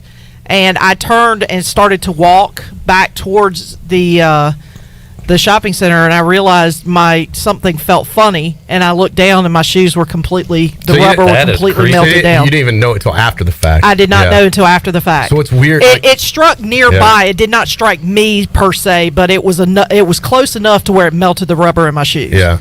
This I almost had too much time. It was like a weird that moment where it first goes on two wheels and then it starts to fall, and I'm like, you've got like the 2 to 3 seconds. Where everything is in slow-mo? Yeah, and you're like the whole oh crap moment, like this is not going to be good probably, and what do? That's the time you're like, uh-oh. I had that when I flipped a car before. A car? Yeah. Wow. My precious Mountaineer that I got for when I graduated high school, then I flipped it. You remember the old like 1250 trailer in Farmville? Like that was pre-pirate radio. Shirley, you know what I'm talking about? I do. On Highway 121? I guess so. Whatever that highway is. Yeah, all right. But coming back between Farmville and Greenville, almost when you're into Farmville. Yeah. I used to work there with Wes Hines, and I worked together before Pirate Radio. That is wild. When I was in college. Yeah. But I was on the way back. Radio. And this was in the morning, too. I was coming home, and I don't know if I was changing a CD or what happened, but I ended up off the road on the other side of the road in the ditch, and the car was facing the other way. Wow. Do you know how many times it flipped?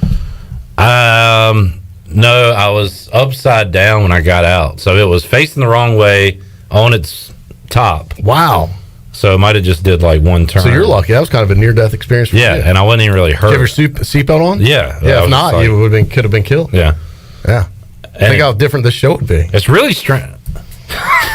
Glad you were wearing your seatbelt. Think how different the show would be if I was dead. Yeah. Really puts it in perspective, doesn't it? A lot different. Yeah. But, yeah. Tell us about your near-death experience.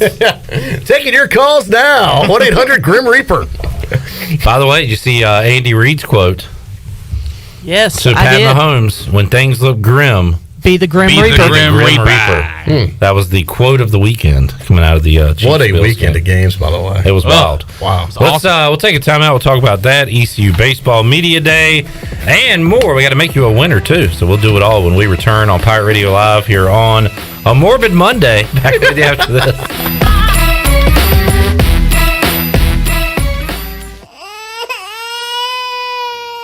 There's nothing more important than protecting your family. Fire ants can cause painful allergic reactions and even death. Protect your loved ones at home where you should feel the safest. Visit pesttechofgreenville.com to learn of our once-a-year treatment to guarantee you stay fire ant free. Tested and proven effective by your Eastern North Carolina exterminating professionals at Pest Tech of Greenville. Mention the crying baby for an extra 10% off. Hey Pirate Nation, Lindsay Gray here with Carolina Caliber. In 1960, my granddaddy started his firearm business right here in Eastern NC. Still family owned and operated, we have the area's largest selection for outdoor shooting sports and accessories and are one of the nation's top firearm dealers. At Carolina Caliber, we have everything you need from hunting, home defense, and personal protection, including a wide variety for ladies and youth. We buy, sell, and trade. It's a time-honored tradition. Visit us at Carolina Caliber on Fire Tower Road in Winterville. North Carolina State Parks is proud to announce that they have partnered with the Hometown Strong program. Our visitor centers are now equipped with public Wi-Fi to help kids with school. Remote learning has become a critical public health measure in maintaining social distance and continuing to educate our young people. Take advantage of Wi-Fi and a hike at Goose Creek State Park or a day trip to the beach and access remote learning at Fort Macon State Park. For more information, visit hometownstrong.nc.gov. Hey Pirate fans, Derek Pizzeni from Carolina Wealth Management. Are you a fiduciary? That's a question every investor should ask their advisor. A fiduciary is an individual who acts in the best interest of a particular person or beneficiary. Is your advisor a fiduciary? You should know it's your money. At Carolina Wealth Management, we do things differently from other investment firms. To learn more about the benefits of working with a fiduciary advisor, visit mycarolinawealth.com. That's mycarolinawealth.com. Do you have any real estate questions about buying or selling residential or commercial properties? Are you curious about this current real estate market? Do you need a property manager for all your rental houses? This is proud ECU alum Scott Harris with RE/MAX Preferred Realty and SD Harris Properties, and I would love to help answer every question you have and show you a real estate experience that will be memorable and enjoyable. Every step of the way, I'm here to make your dreams a stress-free reality. Call me today at 347-1857. That's 347-1857. Go Pirates. If you wake up in the morning with a backache, feeling more tired than you did when you went to bed, you probably need a new mattress. And the best place to get that mattress is Factory Mattress. Hi, I'm Kirk Smith, General Manager. For more than 40 years, Factory Mattress has been Greenville and Wilson's local mattress dealer. We guarantee the lowest price on the area's best selection with over 50 models to choose from. No seconds or overruns. Factory Mattress offers only first quality direct from the manufacturer. Sealy Posturepedic, Beauty Rest, Stearns & Foster, and Tempur-Pedic. The most highly trained sales associates with over 60 years of combined experience. Same as cash financing with zero interest up to 48 months and free local delivery. Face it, to have a good day, you've got to have a good night. So sleep better knowing you saved money at Factory Mattress, locally owned on Greenville Boulevard in Greenville, on Forest Hills Road in Wilson, on the web at factorymattressusa.com, and a proud member of Pirates Supporting Pirates. Hey Pirate Nation, this is Matt Driscoll. Please join us at A.J. Fletcher Music Hall or live stream on February 17th at 7:30 p.m. when Durward Ensemble will be on the campus of East Carolina University presenting works from our upcoming album, Prophetic Revolutions, and a world premiere by ECU alumna and Miss America 2019, Nia Franklin. If you would like to learn more or support our group, go to our website, durwardmusic.com. We look forward to seeing you Thursday, February 17th.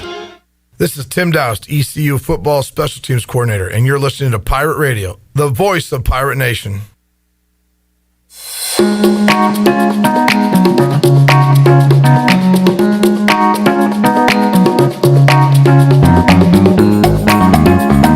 You're listening to Hour 3 of Pirate Radio Live. This hour of PRL is brought to you by Bud Light, reminding pirate fans to stay in the game and drink responsibly. Bud Light, the official beer of the ECU Pirates, and proudly distributed by Carolina Eagle Distributing since 1989. Now, back to the show. Welcome back. Orthopedics East and Sports Medicine Center of Greenville's Extended Care Clinic is open Saturdays and Sundays from 10 a.m. until 2 p.m., so you can avoid the emergency department for any of your urgent orthopedics care. For more information, call 757-2663 or visit orthoeast.com. Orthopedics East, providing services to Eastern North Carolina and the Pirate Nation for more than 35 years.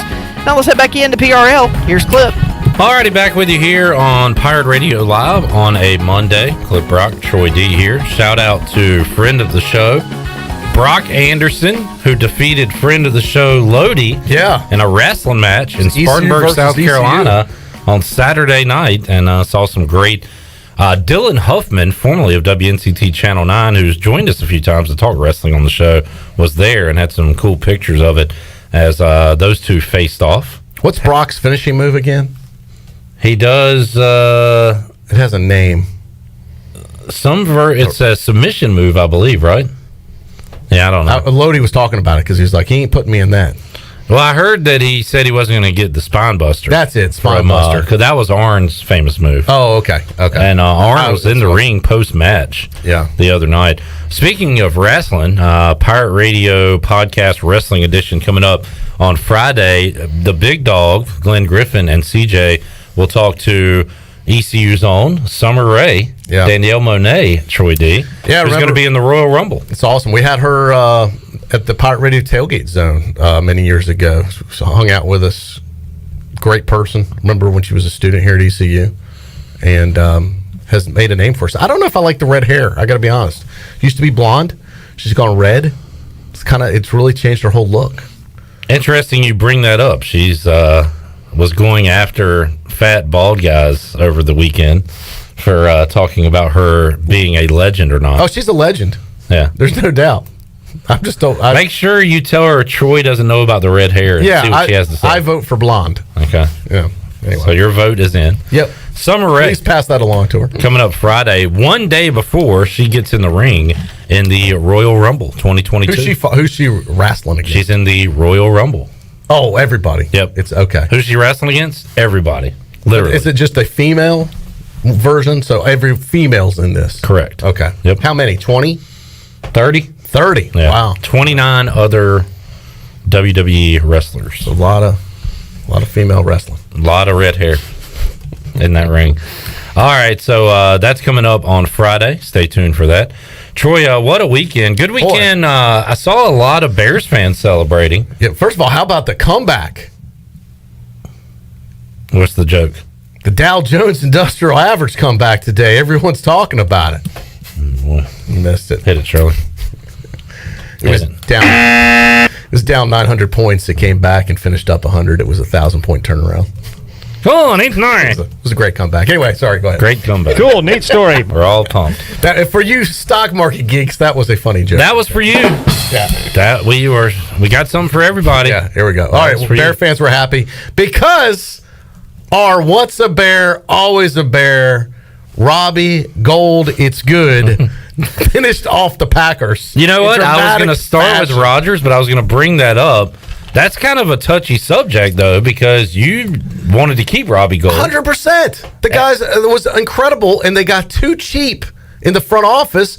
And the GM at the time, Ryan Pace, another terrible decision, let him go, and didn't want to pay him. And once again, now that decision to let Robbie Gold leave the Bears, just a kicker, not a big deal, Troy, cost, I think, Ryan Pace and Matt Nagy their jobs. Why is that? Because if they had signed him, the double doink would have never happened. Robbie Gold would have made that field goal. They would have gone on to the NFC Championship game at home with so much momentum.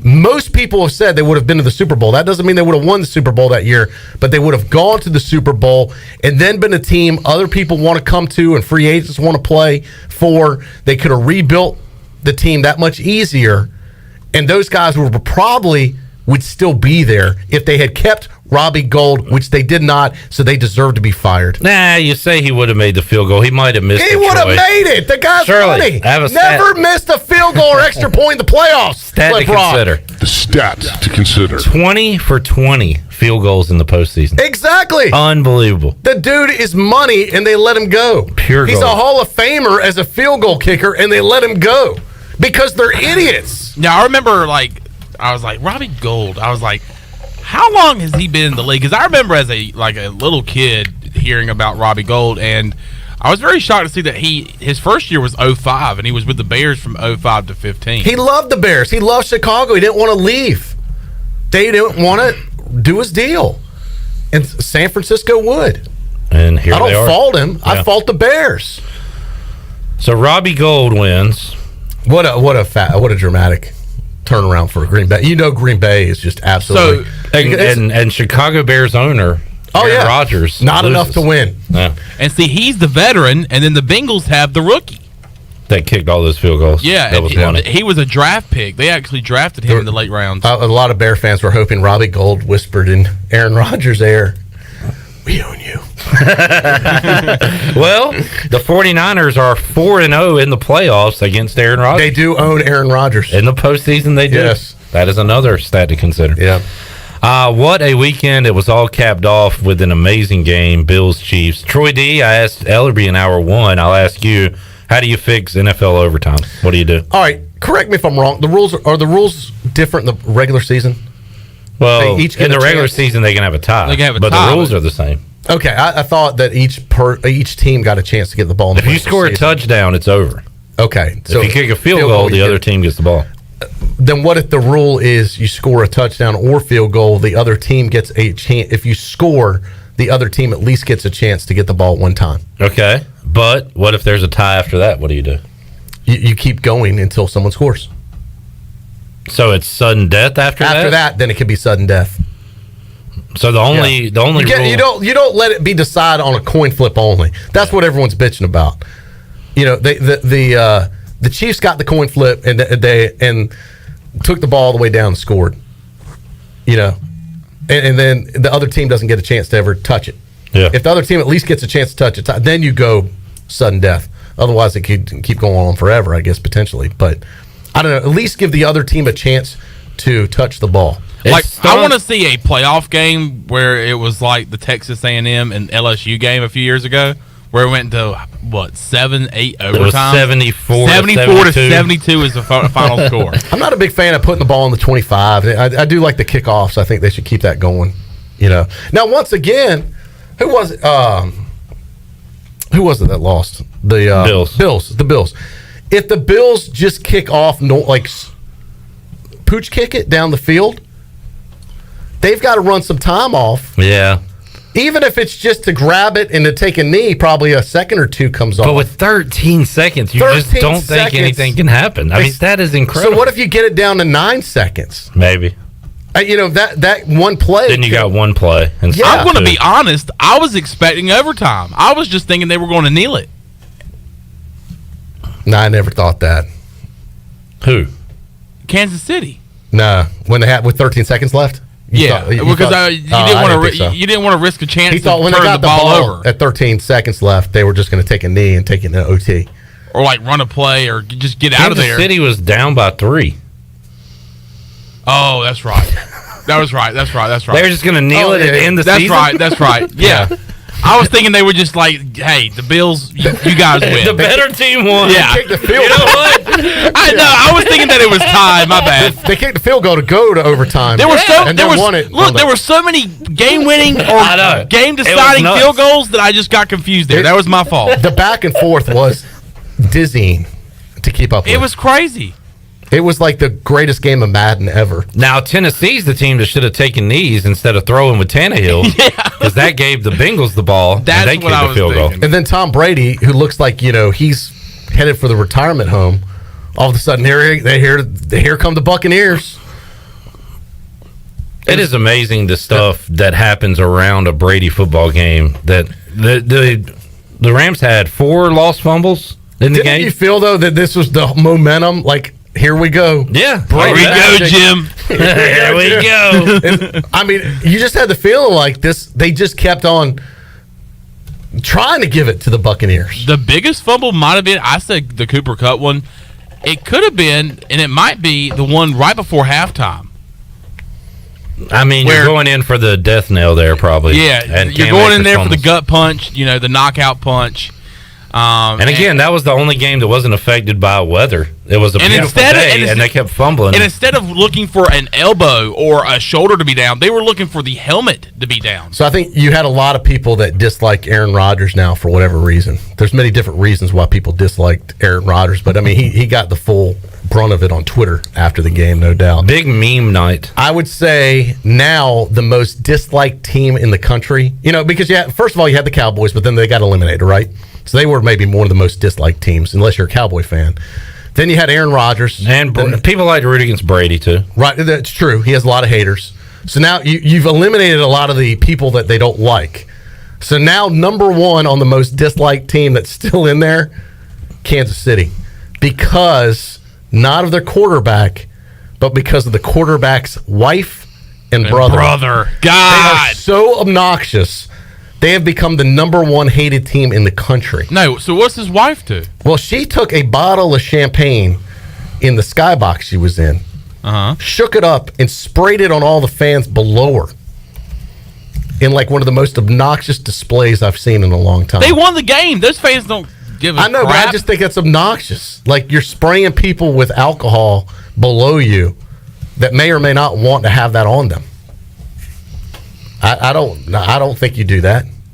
No, I have more of a problem with his brother, man. I can't. His brother is obnoxious. You talk about obnoxious. Acts like a 12-year-old. Yeah. And I can't stand it. I've never really heard his thoughts on it. He probably tries to stay away from it as much as possible. But Patrick can't like his brother doing all the dances. There's no way. But I wonder if he ever looks at him while he's warming up, because he does it on the sideline during warm-ups. On Sean Taylor's number. And that is just unbelievably I think disrespectful. the Chiefs should not have him on the sideline. Stop disrespecting me, bro. Yeah. Like, don't do that. They should not give him that access. But like him being I wonder if Patrick is like throwing passes and then he looks over there and sees him doing some kind of dance and he goes, "Oh my God." I know. I will say I would go over there and be like, "Hey, dude, can you not do that?" Yeah. Who owns the Chiefs? The family? Jackson Mahomes. Yeah. Isn't it the Hunt family? Yeah. Or it was. Have you seen the daughter? Of who? The owner. No. She prances on the sidelines with high heels. I mean, she's a smoke show. On a positive, they've got that going for her. On a negative, they've got Mahomes' brother. A beauty pageant? Oh, yeah. She's like a beauty queen. Gracie Hunt. Yes. Knockout. Gracie Hunt. Now, what we need is more of her and less of Patrick Mahomes' brother. Jackson. Yeah. Sorry, Jackson. You've been Sorry, replaced. Jackson. Now Get the hell out of here. She's the one that needs to be doing the TikTok dances. Chad said his favorite part of the Bucs-Rams game was Ndamukong Suh complaining about getting kicked by Matt Stafford. How ironic. The tables have turned. After a career of kicking and stomping, and with Matt Stafford as a teammate of Matt Stafford. Former teammates. How hypocritical. Exactly. So what that was. And then Brady getting a penalty for barking at the referees. Maybe because he probably spit some blood on their face. All-time best weekend of football, Troy. When's the last time you've seen 4 games like that in divisionals all on walk-offs? Basically. Never. Yeah. That was amazing. It's never. Someone said they shouldn't even do the Super Bowl. They should just do like a best out of 7 series with Chiefs-Bills. Yeah. I mean, Allen and Mahomes throwing like that. Yeah. Let's do it. It is a shame someone had to lose. All right. Who you got moving forward? Do you care? So you're not pulling for the Chiefs? No. I tell you what, I think the 49ers have something going right now. I just think they kind of got some magic. They got to produce more points. They need to score an offensive touchdown. They haven't even done that. I know. Look how good they're doing without even doing that. Who needs touchdowns? Imagine once they start scoring offensive touchdowns. My goodness. I don't know, man. I just have this weird feeling about the 49ers. Well, they've beaten the Rams twice already this season. Well, look what they've done. First of all, they had to go on the road and knock off Dallas. On a road, that's always winning a playoff game on the road is very difficult. Then they had to go on the road in Green Bay and do it again. Man, I'm telling you, I think they're on to something right now. And now they're going to play in not a huge road environment probably in LA. I think their fans are going to buy up half the stadium. I think it'll be split 50-50. I think the LA fans aren't into the Chargers. It's a transplant deal. What about the Rams? I mean, the Rams. And I bet you half the stadium will be 49er fans. Was it L.A. or was it Las Vegas where they had like a lightning strike and they had to That was delay LA. the game? Yeah. So hope the weather's fine. We hope to start the game on time. Yeah. And, in a dome. Who you like on the AFC side? I just hope Kansas City loses. I don't want to see. You got to pull for the Bengals. I mean, now. the Bengals would be fun, but I don't. I'm pulling for the Bengals. I don't know if they're ready. They already beat the Chiefs this season, so maybe they can do it again. We'll have the games coming up this Sunday right here on Pirate Radio. All right, Shirley Rhodes, let's open up the booty bag here on a Monday. Booty, booty, booty, booty, booty everywhere. Booty, booty, booty, booty, booty everywhere. All right, 317-1250. Shirley, what are we giving away to start off the week? Lunch for two at Tiebreakers. All right, sounds like a plan. 317-1250. What call are you looking for? 12. Caller 12. We will have our winner and more when we return on Pirate Radio Live after this.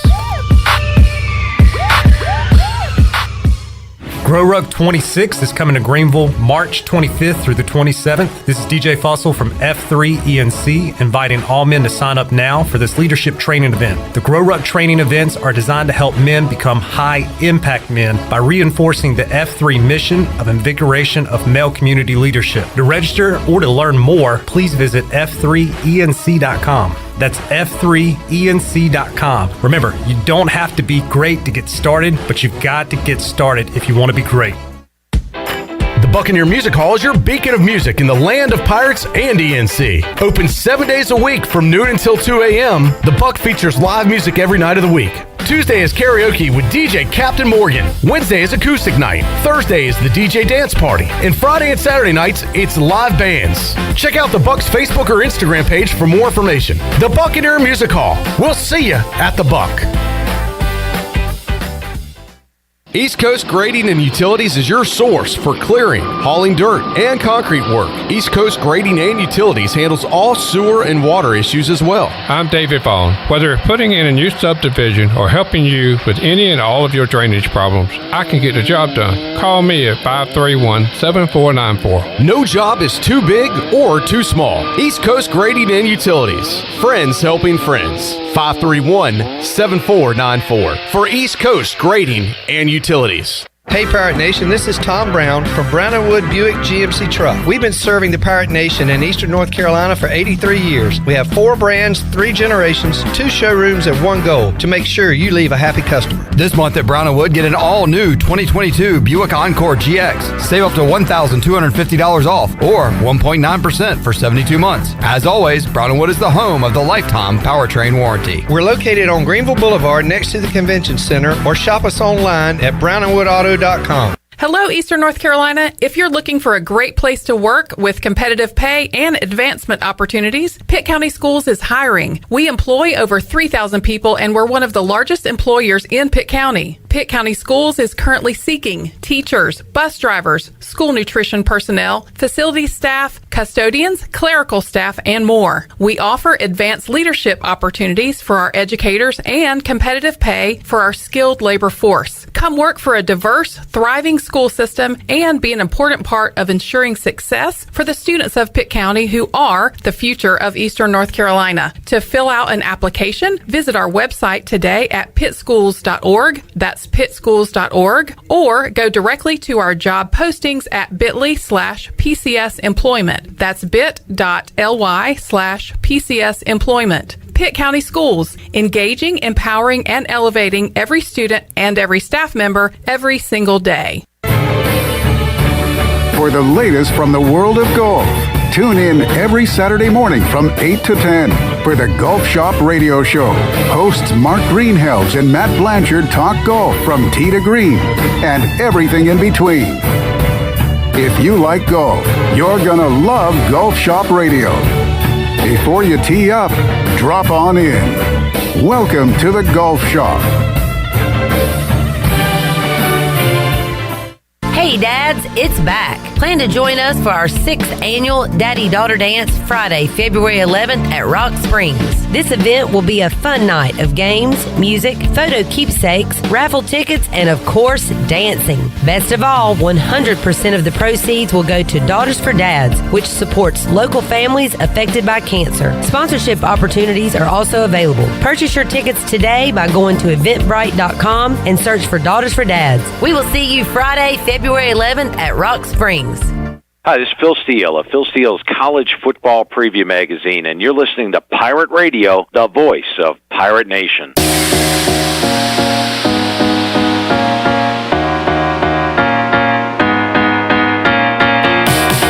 You're listening to Hour 3 of Pirate Radio Live. This hour of PRL is brought to you by Bud Light, reminding Pirate fans to stay in the game and drink responsibly. Bud Light, the official beer of the ECU Pirates, and proudly distributed by Carolina Eagle Distributing since 1989. Now, back to the show. Welcome back. Congratulations to Steve Hill of Greenville. Walked away with lunch for two at Tiebreakers. Tiebreakers is open every day at 11 a.m. It is the best place to watch your favorite sports while enjoying the best wings in town, along with sandwiches, appetizers, cold beer, and more. Follow Tiebreakers on Facebook and Instagram for daily updates. Now let's head back in to PRL. Here's Clip. All righty, back with you here. Monday edition, Pirate Radio Live. Clip Rock, Troy D. Troy had ECU baseball media day today. Yeah. When there's snow on the ground, that means it's time for some baseball. Dun, dun, dun, dun, dun, dun, dun. Load up the John Fogerty. It's time to play. This might have been like my 25th baseball media day. I hated that I couldn't get there. I talked about it earlier. Was working the Brian Bailey show Trying to with think Double B. my first year was probably mid 90s when I started going to a baseball media day. So who was the coach? Coach O? It was Coach O or Keith LeClaire. Yeah. Yeah. Coach O was coach when I was in school, and Keith picked up, mid-90s? Ever since I've been covering the program and following, it's been a Godwin at the helm. Yeah. Billy, then Cliff. Yeah. With a Maisie in between? No. Or no, Maisie was before them. That's right. Correct. Yeah. Troy, you asked Coach Godwin about the preseason accolades. By the way, another one came out today. Baseball America had East Carolina, 15th in the polls. So kind of thought he's given his answer on this quite a bit, but he did say his preference. Well, and that was my question. Yeah. Because I said, I know your answer on what you think about preseason rankings. If you had your choice, would you want the team ranked preseason, or would you rather they not be ranked preseason and be overlooked versus potentially overhyped? Where do you fall on that if you could choose? Cut 4, Shirley. Let's hear what he said. Well, if you want me to be totally transparent, which I normally am, is I'd rather not be ranked because then they stay hungry. And I said this to Brian Bailey earlier. You look across college athletics and you pick the sport, football, basketball, baseball, there's more upsets, so to speak, than there's ever been. Why is that?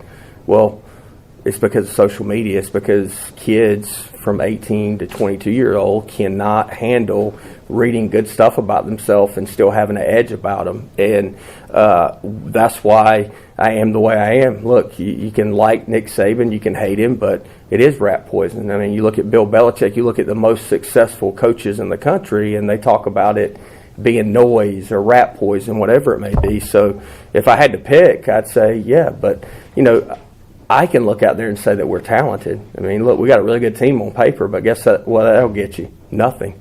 We had a good team in 2017, and that's the experience I pass along to these guys. Jeff Palumbo, myself, and Womack, we're the only ones that are still here from the 17 year. Everybody else has moved on elsewhere, and that was the cool thing about Matt Bridges and Cam Colmore and Tyler Smith last year. They could give them experiences. Hey, guys, like if you don't handle your business, this is what's going to happen. Now, the older guys have heard of me say it so much they probably can recite what I say, but it's real, man. It's real, and I'm happy now looking back on it that we had 17 because it gave me a time to reflect. And I tell people all the time that the best thing that has happened to ECU baseball since I've been here was us losing the conference tournament championship game in 17, because we would not have had 18. We would not have had 19. We would not have had 2021. And you look at the GPAs that we've had, we wouldn't have had those GPAs. We've been 4.5 years with a 3.41 team GPA or higher. Man, that's pretty impressive. That's a credit to our guys, our coaching staff, Rebecca Wade, our academic advisor. Cliff Godwin's referring to that 2017 year where they were top 10 preseason, and ended up missing the tournament. Made a run in the conference tournament, but came up short in the championship game. And he has said that countless times, Troy. He's gone back to that year and said he's glad they didn't make it to the tournament because they didn't earn it. Huge disappointment that year, as it was a major letdown for the program, and there were people starting to question, well, man, what's going on here? But to Cliff Godwin's credit, use that as motivation to future teams, the team, as he mentioned, the 18, the 19 team, to not let that happen again. And I've talked to Cliff off the air about it, and it's when he says it, he means it, that it ended up being a blessing in disguise, if you will, one of the best things to happen for them to kind of regroup, refocus. And it gets to the psychology of coaching and the psychology of playing with, baseball and players. And you can have great talent, Clip, but how do you utilize that talent? How hungry are these players? I'll take guys that maybe aren't as talented but give maximum effort, have that chip on their shoulder, and play their hardest every time versus talented guys that, half-ass it, so to speak. Well, they better have a chip this year because they are taking on a lot of tough opponents. Cliff Godwin talked about the challenging schedule. This is number 5. Yeah, I think that Jeff and I, we probably put together the toughest schedule that we've ever had. So that'll be very challenging for us to be able to maneuver through. And look, if we play the way we are capable of playing, then it'll put us in a good position to be where we want to be in the postseason. But if we don't play well at any given day, it doesn't matter who you pick on that schedule, we can lose for sure. So it's a good opportunity for our guys to go out there and compete at the highest level. All right, Shirley, let's also hear cut number 9. We ask this question every year. When guys leave, who's going to take over, step up, and step into those roles? And, man, a lot of big shoes to fill from last year's team. Cliff Godwin talked about that, cut 9. First off, as I say it all the time, is you don't replace Francisco, you don't replace Norby, you don't replace Gavin Williams, and you don't replace Colmore and Bridgie and Smitty. The collective unit needs to pick it up, and we've got a bunch of guys, in my opinion, that can be very good offensively. We can run out a team that is very as good as defensive team we've ever had here, or we can go really offensive. Makes our jobs as coaches a little bit harder. We're as deep on the mound, if not deeper, and we're as talented on the mound, if not more talented than we've ever been here. Some of it is some youth, but at the end of the day, we had a team meeting yesterday. Would you rather have experience, or would you rather have very talented young arms down there that are better as a group than we've ever had? I don't know. You flip a coin. So at the end of the day, we just need those guys to be the best version of themselves, and if they're that, then we'll be fine. But, do I think we're going to hit as many home runs as we hit last year? I don't know. I think we've got a chance to have more guys that have 5 to 8, 5 to 10 home runs, 1 through 9, than we've ever had before. I think we're faster as a team this year as a unit, so we can be more versatile at stealing bases and of course, executing our bunt game. All right, there is Cliff Godwin from earlier today at ECU Baseball Media Day. A lot more from Cliff Godwin and the players coming up later on this week on Pirate Radio Live. Let's take our last break. We'll come back and have more for you on this Monday edition of PRL. Back with you after this.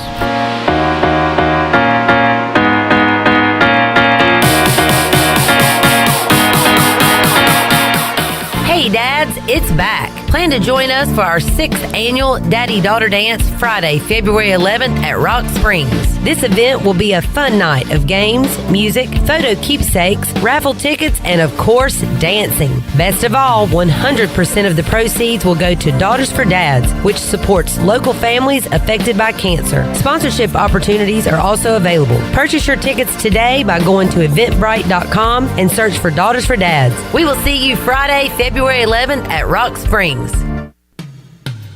Hello, this is Michael McGraw from Orthopedics East and Sports Medicine Center of Greenville. We offer a variety of services including arthroscopic surgery, sports medicine, carpal tunnel and general orthopedics, fracture care, total joint replacement, physical therapy, and on-site MRIs. For experienced professional medical care, visit our office on W.H. Smith Boulevard in Greenville and online at orthoeast.com.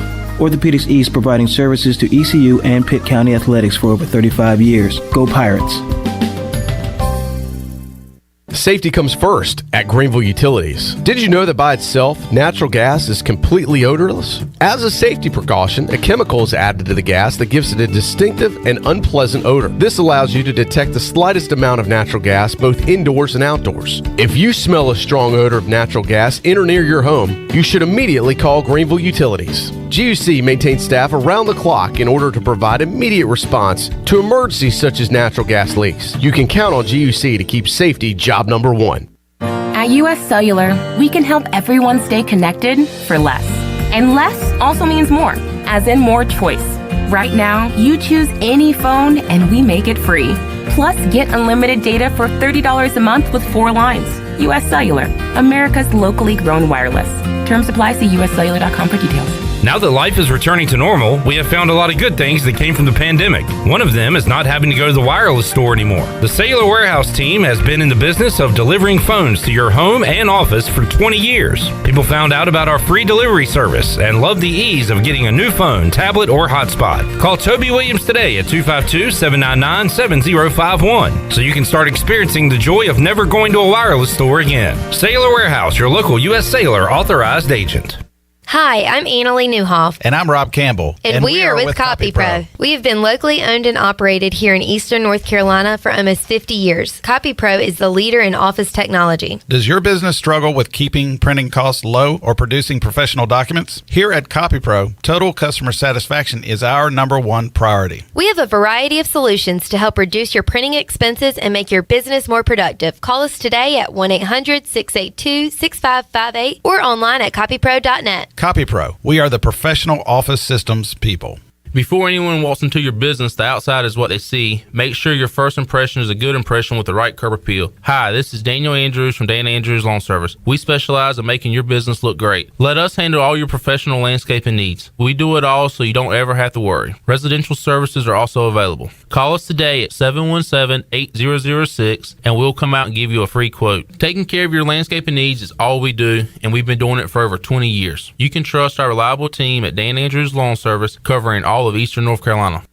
Hey Pirate Nation, this is Tom with Team Coop Strong. We want to invite you to the Coop Strong race on March 19th. This unique race has a 4-mile course, a ruck division, and an awesome after party. Proceeds support the local nonprofit Coop Strong, which provides financial support for those fighting ALS, scholarships in memory of Dr. Nelson Cooper, and funding for ALS research. You can sign up at runtheeast.com and follow Coop Strong on Facebook for all of the details. As always, we appreciate your support, and go Pirates! Well, if it isn't the Pirate Captain. Pirate Radio. The beer's looking great, my man. The voice of the Pirate Nation.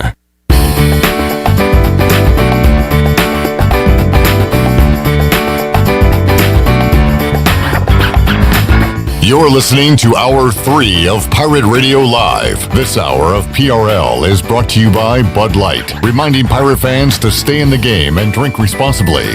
Bud Light, the official beer of the ECU Pirates, and proudly distributed by Carolina Eagle Distributing since 1989. Now, back to the show. Welcome back. Taking a quick look at your stock market report. It was a good day. The Dow was up 99 points. It closed at 34,364.